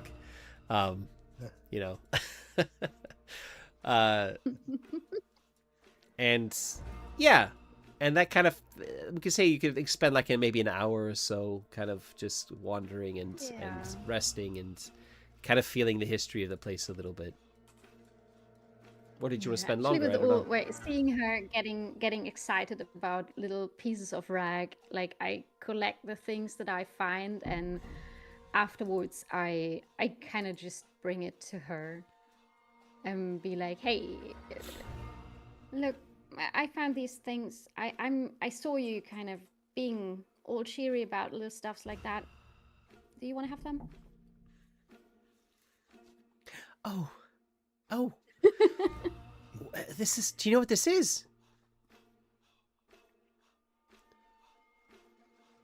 Or you're going to tell me? Oh no, I don't know. I was wondering if you knew what it was. Oh, I'll look it up later. Once I get to a university, I can look it up. But you can clearly see some markings here. She like holds it up, and it's like, you know, two colors, maybe making some sort of a pattern that's been completely ripped. And I'm sure I can piece this up. It's like a puzzle. I love puzzles. I can figure it out. I just need to see some heraldry. You know, look at who is fighting at a different time. I just don't. I haven't. This is not something I've had memorized, so unfortunately I can't tell you who it's from. But I thought maybe you might know. You know, if this was you know, some salamander battalion maybe fighting against the Bogarts. She's like looks really excited while she's saying this, like. Your people and my people were at war with each other during the Great Betrayal. Yeah, honestly, kind of feels a bit weird from a current point of view. Like, I couldn't imagine going to war against you. Oh, no. This was a long time ago. That's all in the past. Yeah, I don't know. Have you seen Humphrey? It didn't seem like it's so much in the past for him. Oh, Humphrey's always grumpy. Now that's true. He wasn't even alive when this happened. Humphrey. Just don't worry about him. He's just weird. Yeah. Yeah, I guess you're right. Yeah. The irony of her saying that is completely, of course, lost on her. Yeah. Okay, so you kind of get the feeling like, okay, you've kind of got the vibes of this place. Maybe it's time to move on now. Yeah. And as you ascend the current stairface, you do find fairly quickly a way up, because you've been spending a little bit more time here than you have on other ones maybe, and some of you have been kind of keeping half an eye on the stair face to see if you can see anything. And here it seems it's actually a little bit more obvious the way up. So you don't, you kind of have all spotted it at various different points. And it's again kind of like a carved sort of like foothold, so it's almost like a ladder going vertically up. Quite easy to ascend. And as you get to the top, you see that, and in fact, this stair going, or the stair, the like laddery ascent that you had is almost like midpoint along. Remember, you came up here also in the middle. This one's also in the middle, so it's almost like you could take like a road here. Almost like the battlefield is in it like an attraction or something, making it easy to get to from both directions. And when you get to the top of the next, one, you see that it's quite windy. There's a crack in the wall a bit higher up than you could easily get to, and you can feel like a strong breeze kind of blowing from that direction. So this is kind of like a windswept step, and it's kind of a bit barren, a bit exposed even. And right in the center, right ahead of you, is a single exposed nail, the head of a nail. And it's quite a large nail. And it's also looks like it's remarkably clean. It's very shiny. Almost like somebody has maybe polished it at some point, or that it's been kept polished. You're not sure. But yeah, you see this as you get to the top. This open step, bit windy, no visible places to climb from where you're standing, and just ahead of you this kind of exposed nail head. When I say exposed, I mean like it's not fully like been tapped into the floor. It's sticking out about like maybe chest height for most of you. And the size round would be like, for us, it would be like about that big around. Oh, okay. So a big like floor nail that people use to hammer in there. They're quite chunky.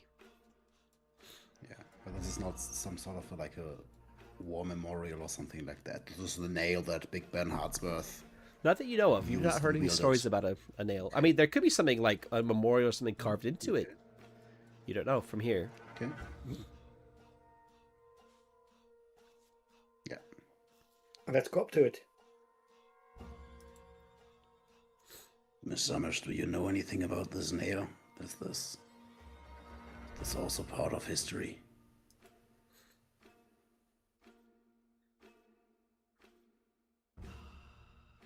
Miss Summers. Oh, Summer. Yeah, I was thinking Letha. Sorry. I was just looking at my notes too at the same time. Yeah, it's totally fitting. Apologies. So. Yep. Looks up from a book. What? Yeah. In fact, she was just kind of surreptitiously looking at a piece of fabric in her like out of her backpack, and then she stuffs it back in. A nail. No, not that I'm familiar with. Wait, maybe there's something inscribed on it. Should we have a look? Yeah, probably. Okay, why don't all of you individually give me a...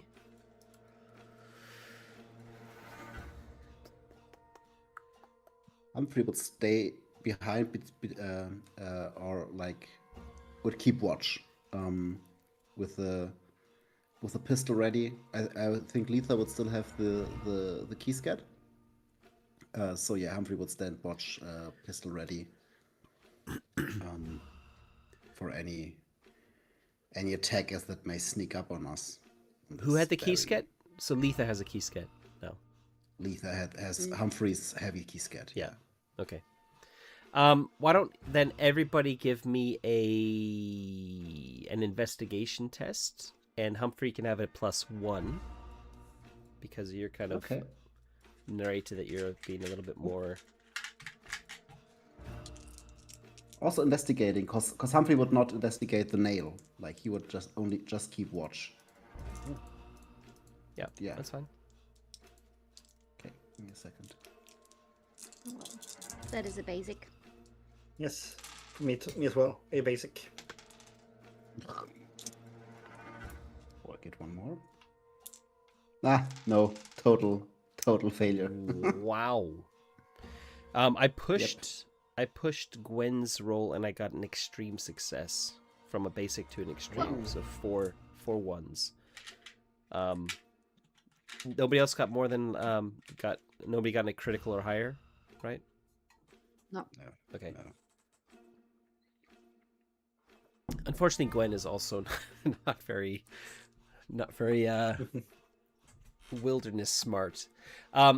Humphrey, you notice that Gwen suddenly stops and she's looking up at the top, towards the top of the stair, at the stairface ahead of you, like up towards the next step. And she kind of cocks her head. And as you follow her like the place that she's looking, there's like a little lump. Like the line of the step is broken by just a little lump. And you're just like thinking like, what is that? When suddenly a shot rings out. Oh, shit. And we're going to slow the game down as somebody is sniping at you from the top of that step. I'm going to roll a die to see who they're shooting at. It's going to be one of the three that are walking towards the middle, rather than Humphrey who's staying back. Sure. So we're going to go with one or two, it's Gwen. 3 or 4, it's Letha. And 5 or 6, it's Santiago. I rolled a 1, so they're shooting at Gwen. Not again. Gwen. Not a Gwen. Yeah. Yeah, so let's figure this out now. It's been a long time since we've had combat. Yeah. I think what I want to do is... Yeah. Can I use my ability take cover? Like either you and a friend hide quickly, or you and or a friend automatically dodge some bullets and attack or a move of a large flying opponent without rolling the dice. Would that be possible? Like. Also. Well, we start because it's kind of like an ambush. It starts with the reaction turn. Yeah. Is that in the reaction or is that an action? Specifically for you. It's take cover. Either you and a friend hide quickly, or you and or a friend also automatically dodge some bullets and attack or a move of a large. Oh, yeah, well, it's a reaction basically. Yeah. I also have one thing. Considering ambushes, I have quick reaction. Yeah. Which is either avoid an ambush after a failed reaction roll or gain +1 to your next reaction roll. That is against a beast. Okay, that's weird. Okay. Yeah, some of them are a little bit narrowed in so that it's not too widely applicable. Yeah. I'm fine if you don't allow it, but I think yours. I'm not sure.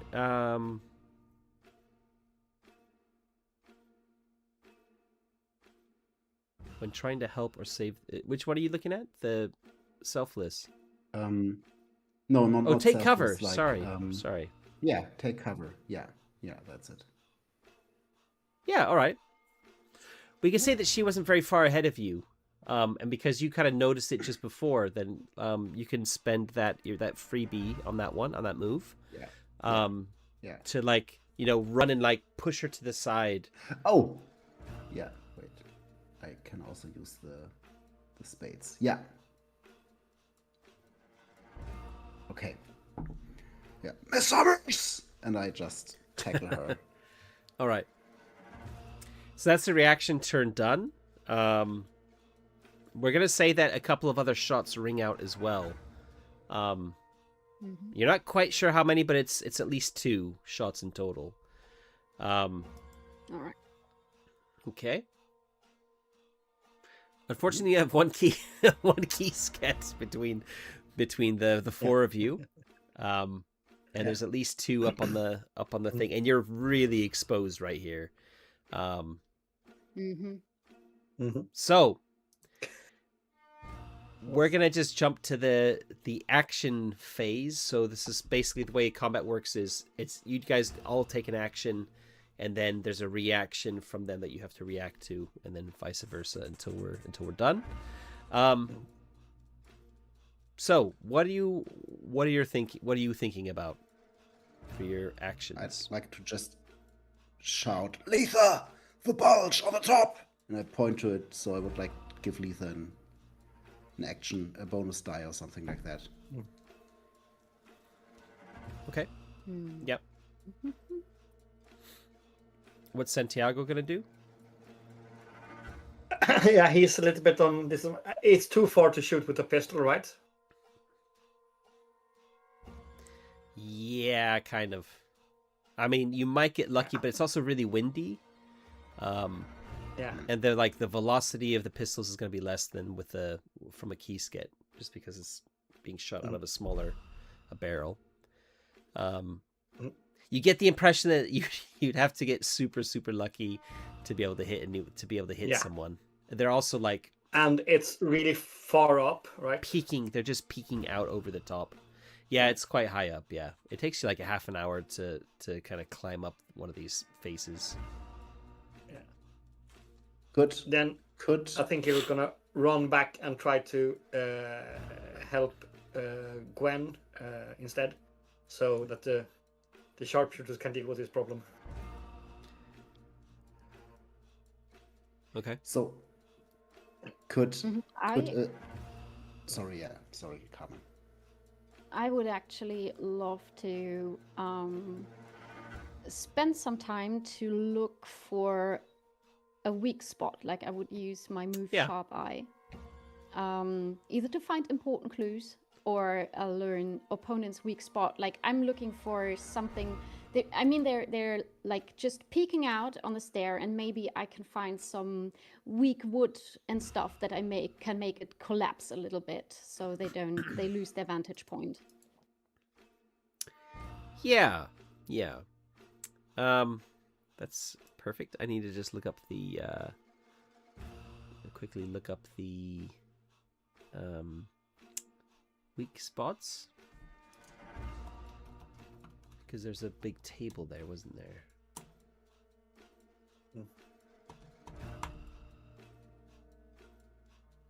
There we go. All right.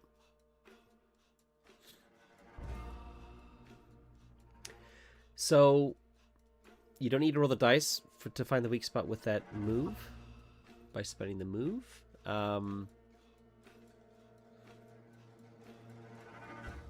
Just looking through the options here very quickly.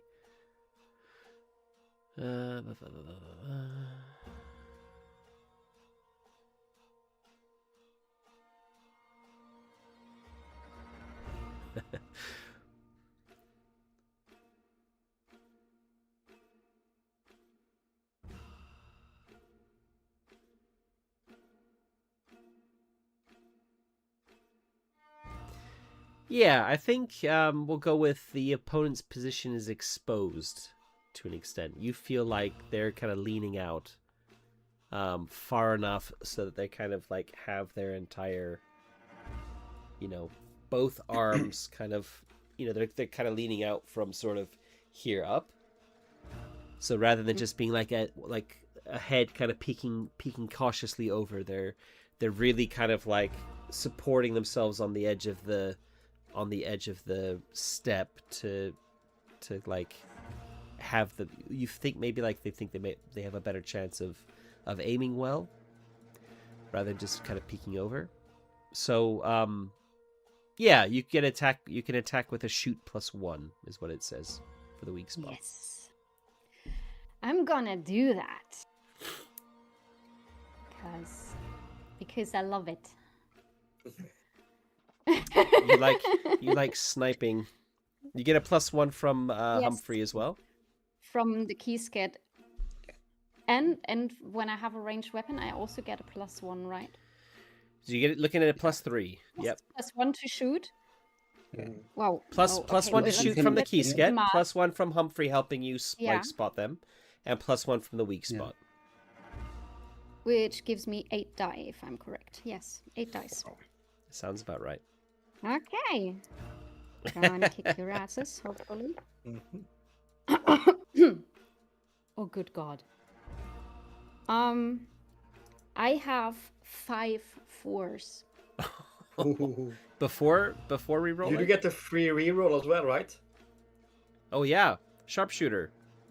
I could try and push it even further. I mean, Yeah. 5 Yeah, is why not? Free. You don't even risk one of them. Yeah. Yeah. I mean, Is there anything Yeah. better? Yeah. I don't think. I mean, Okay. 6 is better than 5. I think 5 is the maximum. Yeah, make it 6 4s. Oh, Like, jackpot make is 6 make or it more. 6 4s. Yeah. Mm-hmm. Yeah. Come on. Have you We got rerolled? 6 4s. You got 6. You got a jackpot. Yeah. Okay. Okay.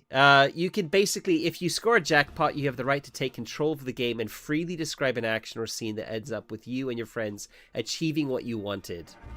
You earned this moment in the spotlight. All right, then I will not shoot. Okay, what I'm going Well, to so do much for a is long I'm combat, not right? going to shoot this person. Yeah. Yeah. Well, there are at least 2 people, so I'm not sure if I'm getting everyone, but I'm post below, so I don't have an advantage position. I'm not going to try and target their torso, but I'm instead targeting the wood beneath them. And what I want to do is kind of collapse the wood beneath them so they either fall into the step into the in-between or get like tumbling down towards us. And like just, the answering being like, I had a really bad day, and then I fire and and yeah, hopefully take at least one person down towards me. All right. Yeah. You kind of hit the wood below this person, and there's like some shattering wood, and they kind of like there's this like you can hear kind of like a cracking sound from below, and then suddenly the person pitches forward. Their keysket goes spinning first out of their hands, and then as they fall, you can see them just like pulling at their jacket like this as they're falling. And the flitter of wings just before they thwack wetly to the ground. Unmoving. Yes. Rushing forward, I want this other keysket. Yeah. Could Humphrey go Juggernaut this turn still? I mean, technically with the jackpot, the combat's finished. You basically, whatever the threat was, you've cleared it up. So I think the sniper got sniped. The other person, like when you like swing around maybe to look, like there's nobody there. They're like, okay, that's Is he? they've heard. Oh, this is How that far- Letha, is it? killer of fairies. I'm such a monster. It's my fix. Sorry, Jakob, you were asking? Would it? Yeah. How far would the other one be away? You're not sure where it came from when you're looking You now. didn't even You see can't them. actually see where they Okay, were. but- You definitely heard more than one Okay, shot, though. So there was definitely more than one Yeah. person. As you approach the body lying there, there is a keysket. Let's just say remarkably undamaged. So you can both have a keysket here. But it's not anything special. It's And not I like a have- heavy keysket. It's gonna be a long keysket. It can be the one that you had before. You had a long keysket, right? That's good. Yeah. Because I had think that one makes sense for a keyset. sniper. They're going to be a sniping keysket would Yeah. be a long one anyway. So well done using the heavy keysket for sniping action. Yeah. Clearly the superior keysket, right? I'm going to keep your shins for that. Like you're saying that, and she like kicks out like a mule and hitting you in the shin. I'm just the No need superior to shooter. Remarkably, remarkably well aimed. So the person who's fallen, they're not actually wearing any kind of uniform or anything. I mean, they are like, there is like a pool of blood spreading from their body where they've hit the ground. Clearly dead, kind of twisted a bit, like, you know, as they've fallen. But you know, clearly their wings had been freed before they hit the ground. You get the impression that they were maybe tucked inside the jacket that they were wearing to hide them, and that's what they're doing, is trying to free their wings as they were falling.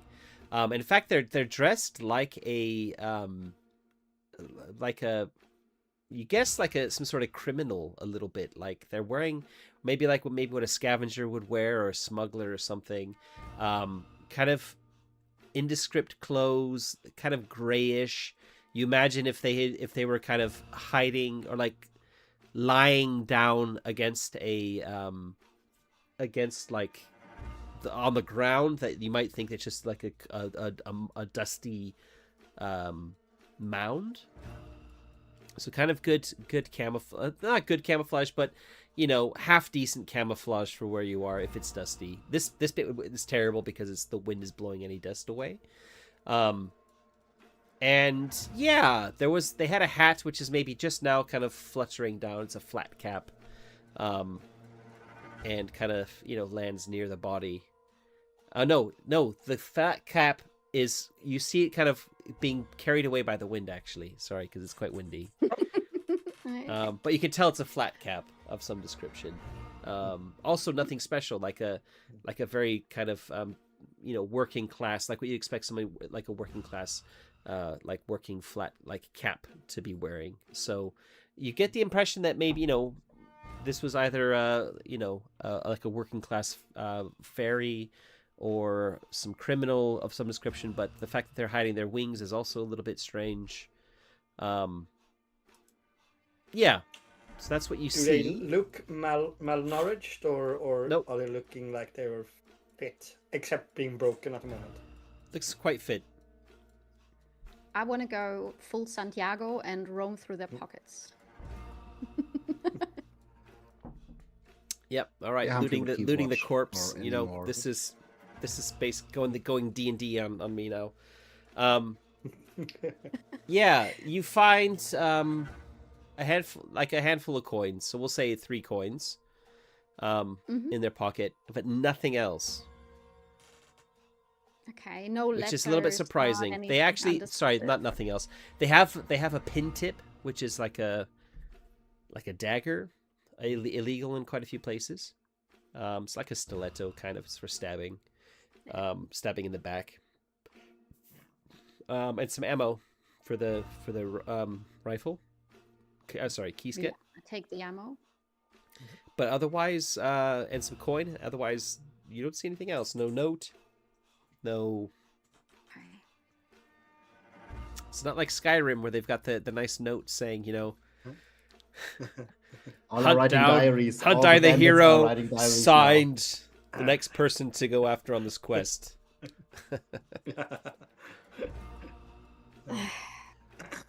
Santiago will walk over and say, "Well looted. Do you see any tattoos or battle wounds?" You want to strip him naked, or? Oh, no. I'm just not either. curious if he has a Anything? 3 anything stars or specific? something other. Okay, stupid. He doesn't need his I'm clothes looking for for that. Do Nope. You don't find any. am I Excuse right? me. Don't find anything. Yeah, Am I go right on, in the Jakob. impression that he had this, like a? Am I right in the impression that he had like a camouflage cloak or something like with him? No, just his clothes are the right sort of shade of gray that some of the stairs you were on had thick layers of dust, and Yeah. makes makes everything a bit grayish. So you imagine if this person was like lying far enough away, you wouldn't necessarily be able to spot them. Other than being like a mound of dusty a dusty mound. So if there was dust, maybe it could be used as camouflage, but it's not exactly like a camouflage cloak of any description. Just gray clothes. Okay. Okay. Okay. Does anyone want the... There's a pin tip. Well, it probably won't be the last one. Better to have a dagger up our sleeves. A pin tip up our sleeves. Honestly, I'm really not good with that. Like, I'm able to, you know, go downstairs, ask first. So I would gladly give this to someone who's able to handle it. Yeah, look to Santiago. Yeah, I can have it. One more is always good. I have one sleeve more, or a boot more. With a pin tip, I pass over a coin to you. Oh, thank you. Sharing the spoils. Are any of you looking at the pin tip closely at all? Or just like, oh, Yes. it's just a pin tip? Both of you are? Yeah. You both notice that there are, someone has stamped 3 stars into the length of the pin tip. No. Small. Small, but quite clear when you're looking at it.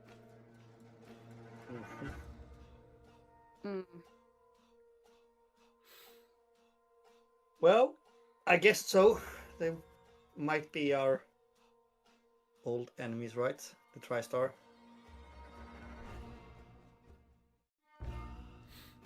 Ferris in front of us, Ferris behind us. All assholes. Nonetheless. Okay. We should. Well, if you're surrounded, it's always good to fight. It's a, well, target rich. Target environment. And yeah, with you guys around, I seem to don't need to do that part, and that's nice. Well, I didn't really plan on that effect, honestly. That was something. I got lucky. Gwen comes over and she's like, should we try and not stand in the open like this? I heard another shot. Yeah, absolutely. Yeah. What are we doing? Where are we going? We're heading to the banister. We could toss this. And I look at him, toss this guy over there, not to leave any traces. Yep. Oh, you want to drag him over? Okay. Humphrey would just tie him to Snotty, and Snotty drags him. Okay. Over It's gonna be probably. like the equivalent of like I don't know, 1.5 or 2 kilometers. But yeah, you can do it. Yeah. Okay. Probably. It leaves a nice red smear as you drag the body Yeah. over. And I imagine some littling walking on the other side and going, ooh, smash! Yeah. Like a caravan from the basement or something like that. Like, woo! It's another adventurer group, like from another parallel party. Yeah, that doesn't happen though. Yeah, you drag the body over. Nobody shoots at you. You're kind of trying to keep an eye on things. You get to the edge of the banister. Yeah, but you're gonna throw it over? Yeah.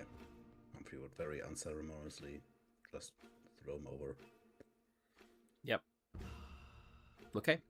Yeah, you do. You see the body kind of like tumble through the sky, kind of bounces off the side of the stairs it's going down, and then eventually, almost like a tiny speck, it comes to a rest at the bottom of the on the entry hall below the floor.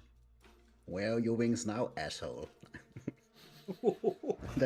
Humphrey doesn't say that. All right. Okay. All right. Yeah.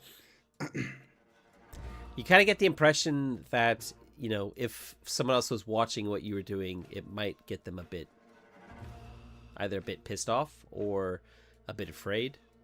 it's probably going to get a reaction Mm-hmm. because it's like you basically drag, like there's a big red smear going to the edge, and you basically just like. Yeah. It's a giant middle finger painted on the floor. Yep, So, pretty much. yeah. Pretty much. So you're standing at the banister's edge. You have a look around. There's no need to roll. There's no smuggler symbols carved here. Nothing at all. It's be very difficult to climb anything here. The stairface is very smooth, or at least just only the kind of normal. The normal, what would you call it? Like random imperfections in wood. Yeah. So again, you need like an extreme success to be able to climb here, like I kind of mentioned before. You get the impression that at the far end where the crack was, I said, where this like breeze was coming through, that the crack may have extended down far enough that you could climb into it, and maybe get into the in-between to maybe try and get up to the next side. You haven't done that yet. Yeah. But you'd have to traverse the entire length of this step to get there. So there's a chance for you to get into the in-between at this point. At that point, sorry. Well, we might want to try that because we could also, vanish. It's a long traversal over there, but we could after that vanish a bit from sight. Because I feel like I'm not sure. It doesn't really feel like an accident that those guys were here. I don't know. No. I wonder how, if they're tracking us, they knew we were going to climb up the stairs. If they knew it from someone at Downridge, or if they are following us for any longer. Like maybe Or even from Chesterfield. Or these are just here to make every travel up the stairs harder. It might not be just us, even though we are kind of important. Well, I don't know. Isn't this the territory where the Freers cause trouble? Yeah. I think. I don't know if the Tri-State have any priority claims here, hindering diddlings from going to the upstairs. Nothing you're aware getting of. the guy's bad rumor. I have no idea, but I feel uncomfortable out in the open. So if we stay close to the wall, like really close, they don't have a good point to shoot at us and make it over there. Yeah. Yeah. I would suggest we take turns, Letha, giving each other cover or giving the others cover. Like you go ahead, I stay there, I scan the surroundings, and then I catch up to you, the party, and I go forward, then you give cover and stuff like that. Okay. Yeah. I'll say as you're doing that, that's a good strategy. At one point you see what you think might be like a head or something peeking out over the top. You take an immediate shot at it, I guess. And the head disappears from view very quickly. So nobody shoots back at you. You make it halfway across, basically to where this nail head is kind of standing in the center of the floor. And you see that there is a rope dangling down from the top. Oh. Wasn't there before.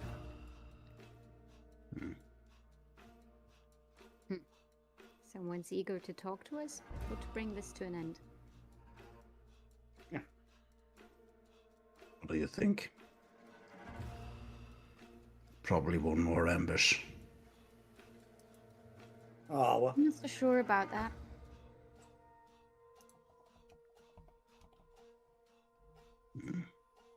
Or they're down here somewhere. Yeah. I'll tentatively climb up the rope a bit to see what happens because Santiago is bored. Yeah. Okay. Yeah. Yeah, you start climbing up it, and you're about halfway up. Maybe not even halfway up. When you see someone leans over the edge and cuts the rope very quickly, and you fall. Oh, I shoot at that guy. Yeah, you shoot at them. You shoot at them. You can make a shooting roll. Yeah. Go ahead. Yeah. Mm. +1. Those are 7 dice. Do I feel like I'm gonna fall so far that I'm gonna hurt myself badly, or just hurt myself a little bit? You're gonna hurt yourself. I mean, you're falling from from kind of a height. I try to find the falling rules. Okay, this is 1 extreme success and 1 critical success. Okay, that's Oh, quite good. holy cow. Yeah. So, like, the person starts cutting. They get shot, and they kind of like slump a bit, and then they kind of keep sawing. Unfortunately, they're not quite dead. Do I have time to just slip down the rope then to You start like letting go and going down desperately, but then the rope is cut, and I just need it. I can't find the falling rules. I'm sure I saw them somewhere. I could also just use one of my aces to land again. Oh my god. Yeah, of course you got the... Of all the people to climb up the rope, it's the guy who can like negate all the damage from it. That is free climbs. I could also just go do the Slua thing and take the damage and heal. Yeah, all right. Well, it definitely chose the I right person wonder if I to can- go up the rope. Yeah, that's why I did it. Yeah, I what was wonder that, if Jakob? Humphrey can throw Santiago up the step in Juggernaut mode. Like, Like a football, and then Yeah. being alone up there with like 5 of them could be fun. Yeah. I've only seen 1. And So he you're was like already punching bullet, handholds into the side while you're kind of like... so- Yeah, afterwards. First, I want to throw Santiago. So, would that be possible with? I Juggernaut think it's mode, too high. or- I think it's way too high for Okay. even in Juggernaut mode. But you could stay in Juggernaut mode and climb it, for sure. That sounds fun. Okay. Yeah. No what? I mean, Yes, I Santiago want to get could that. like hold on to your back if you would let him. Yeah, like a little Yoda or something. Or Yeah. like jump from my shoulders so he's Like the a first little one up there. Yoda. Yeah, sure. Yeah, yeah. But just should I spend one of my aces or? Yeah. You're gonna either have to Santiago- you're either gonna have to take them bleeding or spend your move, because I'm gonna give you probably you're gonna get a lot of stress, and you're gonna get a hurt condition as well if you don't. You probably need I'll to use your spend an move. ace. Yeah, I think you probably need to spend your ace. Oh, there you go. Look at that. An actual ace. All right. Of Yep. course. Cool. All right. So you still have 1 ace left. You have a street ace, but yeah. Mhm. Okay. Oh, I should have won't used escape again. that one perhaps. You can instead. use. I Yeah, I'm change and happy use for you to the- swap it. Yeah, I'm happy for you to swap it. Yep. Yeah. Because you can use the other because one I realized it's still on both. for more. Yep. Yeah. Yep. So, All right. So. All right. I'm just trying to envision this. Humphrey goes Juggernaut. Goes into Hulk mode. Clothes ripping off of his body. Barely hanging on. Just covering the bits that need covering. The important Um, parts. Yeah, exactly. Santiago like grabs onto your back, and you start like punching handholds into the rock and Yeah. like Yeah. going up surprisingly quickly. And in a matter of minutes, you've reached the top. And you can see that there are 2 people ahead of you. One of them is like supporting one of the other person who's injured. They're both wearing these kind of like gray clothes, like you saw on the person before, and they're kind of like moving away from you towards the wall, where you can see there's another crack from the in between here, into the in between. Yeah. But I mean, you're in Juggernaut mode. You can just a few big like leaping strides, and you'll be on them. Santiago's probably the first one up there. Because I really imagine him like just... Oh, you probably if you throw him. Yeah, he's gonna toss the slew. A roll up. No, I think he's on my back and he just jumps from my shoulders. He just climbs up and jumps from my shoulders. So he's first on top because it's Santiago. All right, so Santiago sees this before Humphrey gets to the top. And what's your immediate reaction? Hey, shit faces! You made him angry. Yeah. When you say that, the guy who's holding like helping the other one drops his friend and pulls his keysket out. And just as he's doing that, you notice the other one is also like falls to the floor, but then is like pulling his keysket, like struggling to get his keysket up. When you take your shot with a pistol, so go ahead. Yeah. Shoot should be. Oh, shoot dice. is under street. I do realize I haven't been showing the character sheets this session at all. So Santiago. Just wondering, did three of a kind launch handholds into the wall? Yeah. Yeah. Yeah, I would like. I'm not getting there, but I would start climbing up. They're unfortunately. He's not been thinking about utility for people who aren't in Juggernaut mode. So I will need an athletics test from you. Okay. I'll let you climb to the top. If you fail, then you're going to take some stress, as you're kind of like nearly falling to your death, but managing to hold on. I would take a second to look very expectantly at Gwen, but I figure she will not go Juggernaut to help me out. So, so I'm starting to climb up because I'm kind of I'm nervous about leaving my friends up to themselves. So I try. I have a basic success. Okay. So take 2 stress. I was gonna need a critical success, but so that would be, if you failed, you would have taken 3 stress. You got 1 success, which negates one of them. So 2 stress. Okay. But you will eventually make it to the top. It's gonna take you a little while to get there because you're not flying up in Juggernaut speeds. Okay. I'm kind of expecting that yet. Yeah. So Rasmus, did you roll for shoot? Yep. 3 6s, so that's a critical, right? Yep. Okay. You actually kill the one that's on the floor, who's kind of getting his keysket, struggling to get his keysket up. That's it. That's who your pistol hits, and in fact, the guy who was getting his keysket out dropped to a knee, and was kind of using the guy on the floor as partial cover. So you're kind of aiming in their general direction, but you hit the guy who is closer to you. Are you moving towards them at the same time? Yes, I'm running towards them and want to pull out my lancetta. Yeah. I got it. Smiling. Okay.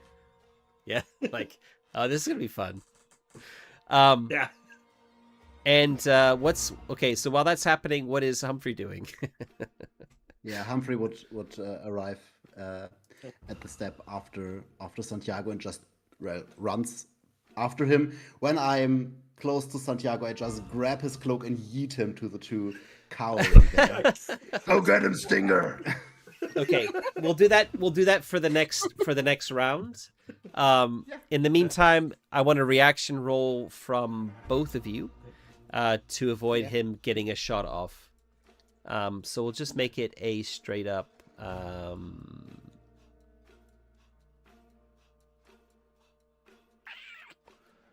Oh, what's the dodge one? I think it's athletics, isn't it? Illusion. Or athletics, yeah, could be athletics. Or illusion. 1 second. No, I think illusion is Hide more like and the stuff. stealth. Oh. It's more like the stealth one. No, use Yeah. to probably. dodge, Oxen. Use it to dodge projectiles with throwing weapons. Yeah, for which one? Illusion. Illusion, yeah. Okay. Yeah. Isn't that? Yeah. Oh yeah. To Could I dodge. use Yeah, sorry. wisdom? Yep, I didn't see that. Yep, apologies. Yep. Could I So use illusion. the host instead? Because I'm holding my dual weapon. And as a reaction. Can I use athletics, Matt, and my selfless? Oh well, that's later. Can I use athletics to jump in the way, in front of Santiago to be his meat shield, basically? Sure, I'll let you do that. Yep. Cool, thank you. Okay. Let's wait Then with your I'll- riposte then. Yep. I'll So, just okay, collect all those the dice are I'm gonna need. like 2 basic successes. I get a free reroll from selfless, so Yep. I get this. Yeah, and 4 ones. That's an extreme success and a basic success. So Oh. Okay. Yeah. So you can take the damage. and then the Well the done. ammo just pops out of the muscles. Pop. Yeah. Okay, how much damage do I get? How much stress do I take? It would have been a critical, so you would have taken 3, but you rolled.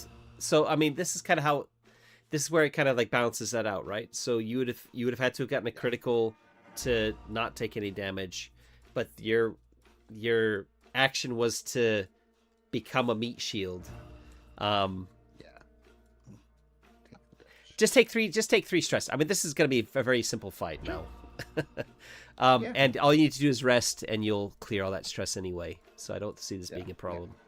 And I kind of like it better that you're, we stay in the fiction a little bit. Okay.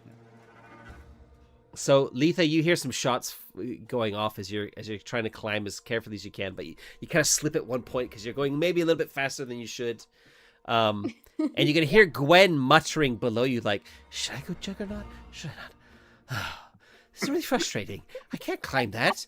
Look at you. I'm not Letha." And you kind of glance down. She's just like, she's pacing at the bottom, like back and forth, like, this is. And then at some point she calls up, "Will you drop a rope down when you get to the top, please?" Sure. Okay, next round. Letha's like going as quick as she can. She's maybe about halfway up by the time. Maybe not even that, really. Okay, and back up at the top. Does Humphrey then turn after he's been shot, grab Santiago, and, as you said, yeet him over there? Yes. Okay. I'm gonna yeet. I'd prefer this not to be like a cartoon where, he's like spinning in a circle with his lance head out in front of him No. like an arrow. It's not the anime combo attack. That's not. But Is it just athletics to just land roughly on my feet? Sure, yeah. We'll say it's critical, and so there's 3 stress on the line if you fail, which is fine. Yeah. Okay. I also have acrobats. So I get a free reroll. Well, there you go. Of course, because you're an acrobat. Yeah. I have 2 1s and 2 3s. I will What can you push reroll it then? for free. Yeah. Just one or I 2 could dice? reroll 1 die. Okay. Yeah, Yeah. well. You've got a What's a third of a free chance reroll, of rolling one of those 2. Yeah. Ha! Yes. Okay. So that's a critical. A full house. Yeah. Yep. Okay. I mean, that technically you get like a free. There's like a free small action that you can take with that additional one that you didn't need. But yeah, I like. Okay, you land. So we'll basically let you have like a +1 to your next action, as you kind of maybe take like a somersault and pop to your feet, right in front of the the remaining scallywag. Yeah. Do you have time to attack him, or is that next? Sure. turn? Yeah. I mean, you've rolled to land. You've basically been thrown. You've rolled in a perfect somersault, popped to your feet. Now it's your action. As so Humphrey's bounding behind you, but still a little ways off. Yeah. So and +1 from that you said. So that's 8 dice. Sure. I kind of like the idea that you're coming out of your somersault, drawing your sword as you're slashing out with it. Maybe something like that. Oh, that sounds cool. That's another full house. Do you wanna risk? Do sword fighter. Oh, sword fighter, free reroll. Yeah. Free reroll. Yeah. May as well. Oh yeah. So that's a 4 of a kind. critical and a basic. 4 of a kind and a basic. 3 of a kind and a 2 of a kind. No, 4 of a kind. So that's extreme success. even Yeah. better. Extreme, yeah. Extreme and a basic. Yeah. Tell us how you kill the remaining guy. Yeah. I think I land in front of him, and he thinks I'm gonna chop him, but I'm gonna pommel him with the basket of the sword in his face. Bam! Bam. And then cut him in the chest or something like that. Yeah. Okay, so you whack him in the side of the head. He goes down like a sack of potatoes, and then you finish him off. Dispatch him. Yeah. Okay. Yeah. All right. Yeah. Yep. So we could have interrogated him, but I didn't think about that. So your blood is up, right? Yeah. Exactly. Okay. So combat's finished. Letha eventually gets to the top, and I guess Humphrey has gone back to his normal size by then. Yeah, he would have been arrived in Juggernaut form and just grabbed this guy and said, "Where's your hideout?" Before the head just flopped and he just. Yeah. Yeah, And then Etha's all just the dragging herself. Yeah. She's just dragging herself over the edge. Like, are you dead? I'm here. Do you need my help? All right. And then at some point, someone's gonna drop a rope down for Gwen and Snotty. For Gwen and Snotty. Yeah. All right. Like, I take the knotted rope, and Snotty can use the knotted rope and the handholds from Humphrey to get up with all her forelegs. I'll say you had the presence of mind. You had the presence of mind before you started climbing to grab the rope that they cut, which was a really long rope. So you can just reattach it where they had originally attached it. And then there's a rope going down the entire length of the stair face. So you now have a super long rope, which can go obviously the whole length of a stair face, which you didn't have before. So that'll make things maybe a bit easier later.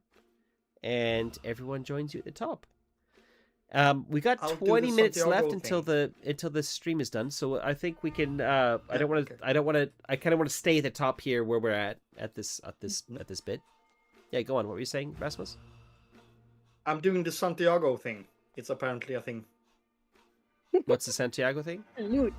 Yeah, checking the bodies for gunpowder, weapons, and coin. Yeah. They also have, let's say, 5 coin between them. They both have keyskets, also long keyskets with ammo, and they're all basically all kind of have the same equipment. They all have pin tips. They're all stamped with the 3 stars. The keyskets are free of any kind of stamp or anything like that. They all have ammo. And nothing else. No identifying marks of any kind. They're all 3 fairies as well. all dressed in the same way. And these two at the top, their wings were like hidden under their jackets. Yeah. And both of them had flat caps pulled down. And you can see the one that was shot that you killed with your pistol shots still has his flat cap on. The other one, because you whacked him in the head, the cap flew off. But the guy who's still got the cap pulled down over his head, their ears, which I mean, different littlings have different kind of types of ears. Especially Sluagh tend to have quite long, pointy ears. The fairies also have kind of longer, pointy ears. They were kind of tucked into the cap was pulled down with the ears kind of the tips tucked in. So kind of like maybe they're trying to hide who they were, maybe to an extent. Both of them very fit. You could say, like, you know, in fighting shape, military shape, maybe. If you had to put a name on it. But so are you. I mean, you're also in similar shape as a sword fighter. In fact, all of you are quite fit from the kind of work that you do. Other than Gwen. Gwen's, you know, a university. Although she's been traveling. She's been traveling the last week, so she's, you know. Yeah. She's in good shape at the moment. Cool. She's a bit toned up. Yeah. A coin each, and then we have one to spare, right? So you found you are so four of Letha or whoever searched the body at the bottom, I can't remember. There was 3 coin. Letha handed you 1. Yeah. And there's an additional 5 coin with the ones at the top, plus the 2 key skets, plus the 2 pin tips, but nothing else. Oh, and ammo, of course. If you wanted to make a note of some ammo, you've got quite a bit of ammo now between you, and the 4 key skets in total that you have in the party, 3 longs and Humphrey's heavy key sket. Do you guys want to carry more key skets, or should I have one that is prepared so you can grab it from me? Or Oh, that's I a mean, good you could actually strap them to like Snotty as well. So like Snotty can carry stuff. oh yeah, Too. I mean, if you didn't want to carry one. I'm not a lousy shot. No. I'm not. Also, Just as I good mean, as the you. difference between a Humphrey key would sket. hand- The difference between a key sket and a pistol is that you do get tend to get a +1 to your shooting because they are better at aiming. So, if you wanted to take one, there's one going free. I mean, What do you guys say? Santiago, if you want to take a bit of marksman lessons, Yeah, sometime. absolutely. Point it and shoot. Prefer at the back. Yeah, I mean, Yeah. I'll give you a bit insight into the fineries of it. Lisa's also like, hand- oh, it's gonna be a long time before he's as good a shot as me. yeah. I'd also hand Gwen the other key sketch, Miss Summers. It's time. She Wow. kind of Learn like how to defend yourself. looks a bit confused, takes it, and you can see it kind of like it's very heavy for her. She's not used to. I mean, key skets are quite big, and she's Yeah, like, that's oh, true. That's true. oh, it's a bit unwieldy, but yeah. if you think I should learn, then I guess I should. Yeah. At least the basics. Also- and also. Yeah, basics, and help also you. it is maybe a good idea when we are spent to kind of just throw them over so we can fire a second shot. Exactly. That's what I wanted to say. I'm sorry. No, alles gut. Das wollte Humphrey nicht sagen. I didn't want to say that. Gwen doesn't look I'm very kinda doesn't look look super forever. convinced, but she's going along with it. She's trying to look brave. Yeah. You get the impression. Also, Yeah, like I'm it's kinda also looking at her. You can always hand it over to me. As long as it's loaded, it's useful. Okay. also you can use it in close combat. Oh, Oh, can you use the long key How skets in close combat? No, I don't think so, right? Nope, those are sniper rifles. Okay. You have bayonet on it. Don't they Yours all is have like more the No. the beard Nope. of the key? No. Okay. Nope. That is the specialty of the heavy key scat is that Yeah. you can also. It's really good at hitting people. Yeah. Yeah. Okay. Exactly. So it's At least, and also it's good to scare them away before we have to big blows. So yeah. exchange blows. Sorry. I just realized I had the artwork for Gwen the whole time. I didn't have her on the overlay, so I've just kind of a little bit late added her in there, but whatever. Cool. All right. So we could say, what are you gonna do with the two bodies here? Are you gonna throw them over the side as well? Yeah, well, we could finish what we started, or Well, like could we are leave 'em out. closer to the in between now, right? Yeah. Yeah, yeah. Well, you're Feed kind of the could- spiders. yeah. You're maybe just slightly closer to the in between than the other side, the banister side. Maybe some spider food, Yeah. Right. Yeah. like gifts for friends. Yeah. All right. Yeah, you drag the bodies over. You kind of push them through. Do you say anything first? Hey, spiders, little token of appreciation for Humphrey and company. And I just let them there. I don't throw them down or something, so they won't damage any spider webs. So, Okay. yeah. Yeah. You nearly got me. You retreat back and you're kind of walking back towards the center of the step. You glance back, and when you do glance back, you notice that one of the bodies is gone, and the second body there's like a spindly leg like dragging it into the in between. Your offering has been accepted, apparently. Oh yeah. All right. So I kind of looking at the time. I need the loo really badly. This is kind of a good spot to stop. Yeah. So I think we'll call it a night here.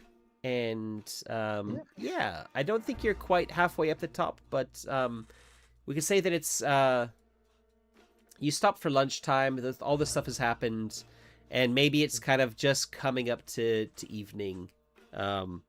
Or it's just starting to get dark. You could maybe go up another step Also, or pitch a camp here. You're not sure.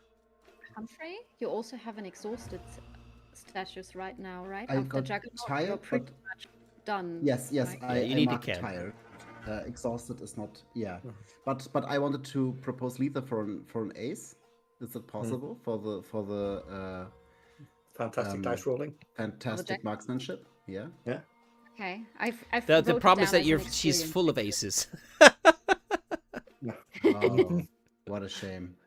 Okay. Oh no! Oh, these aces. You have the war one isn't Yeah. isn't used, so you can take a war. You can take basically you have the full suite of aces now. Carmen. Yeah. Ooh, I would like also would write down the tag team Santiago Humphrey as an experience. Experience, yeah. Yeah. I agree, and I think an And experience maybe also the whole. an experience for Letha as well, and getting the jackpot. yeah, I've. Oh, you've I've, done it already, seen I've that put it achievement, down yeah. as an achievement. Yeah. Yep. Cool. Also, maybe a scarf for the generational grudge. Yeah. That was scratched. Coming across the defaced memorial to Big Ben. Yeah. Yeah. Yeah. Okay. I like it all. We're gonna start the next session after you've all rested. So we'll just assume you've rested. There's been no. I'm not gonna throw another combat encounter at you immediately. So everyone can clear their stress now before we start the next session, and any conditions you might have had, you can clear them as well. Obviously, Humphrey's decorum will have dropped a level because of the Juggernaut. But I'm shabby now, and what maybe Humphrey would have looked at the cloaks or the coats of the of the Tri-Star soldiers, and then they are one has like two holes from the shots, and the other one has a big red hole from Santiago's Sure. Zeta, so he's like, I mean, if you want to, wanted to like borrows like strip them of some of their clothes before you fed them to the spiders, that's fine. Like, we can definitely go with that. And I mean, you're still gonna be shabby, decorum, but you wouldn't be like half naked at least. Yes, exactly. Just covered in fairy blood, you know. Yeah, well, that's... I'm not sure which is worse, but... Yeah. Okay. Is it okay if Santiago adds the 2 extra coin to his, since he paid for everything down in the other place we were? We didn't realize how much coin you took out there, so... I spent 10 coin. Oh no, I spent 8 coin, and 2 of them were stolen. Oh yeah, and you didn't realize how much I got now, so that's cool. So yeah, do what you like. Yeah, I did. I mean, you're all kind of loaded with coin. I'm gonna have to try and think about stealing it from you somehow, because it's not You're doing that every time I have terrible things. Yeah, but you have to be in a city for that, you know. So. All right. If I ever see someone with even amount of coins in their purse, I'm gonna look at them fondly. All right, so we will play again in 2 weeks' time. We're kind of back to our normal schedule now. We actually have 3 sessions planned, including this one, sorry. So 2 additional sessions after this one. And then we're just before Christmas. The 22nd, I believe, is the Monday before Christmas. And in that session, we're actually planning on doing the first session of Rasmus's Things from the Flood scenario, which will be Christmassy themed. So the plan is to finish this chapter off of Household in 2 sessions. So we're gonna hopefully get to the top of the stair with all of you surviving. Probably gonna happen.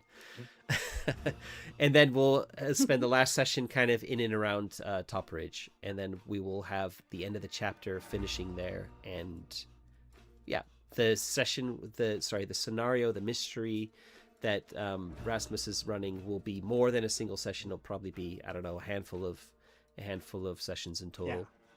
Yeah. And then we'll come back to Household for chapter 4. So we'll catch you then.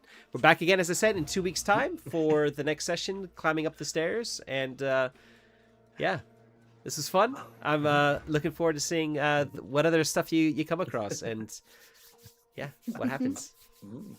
All right, so take care, everyone, and catch you next time. Yep. Bye. Bye. Bye-bye.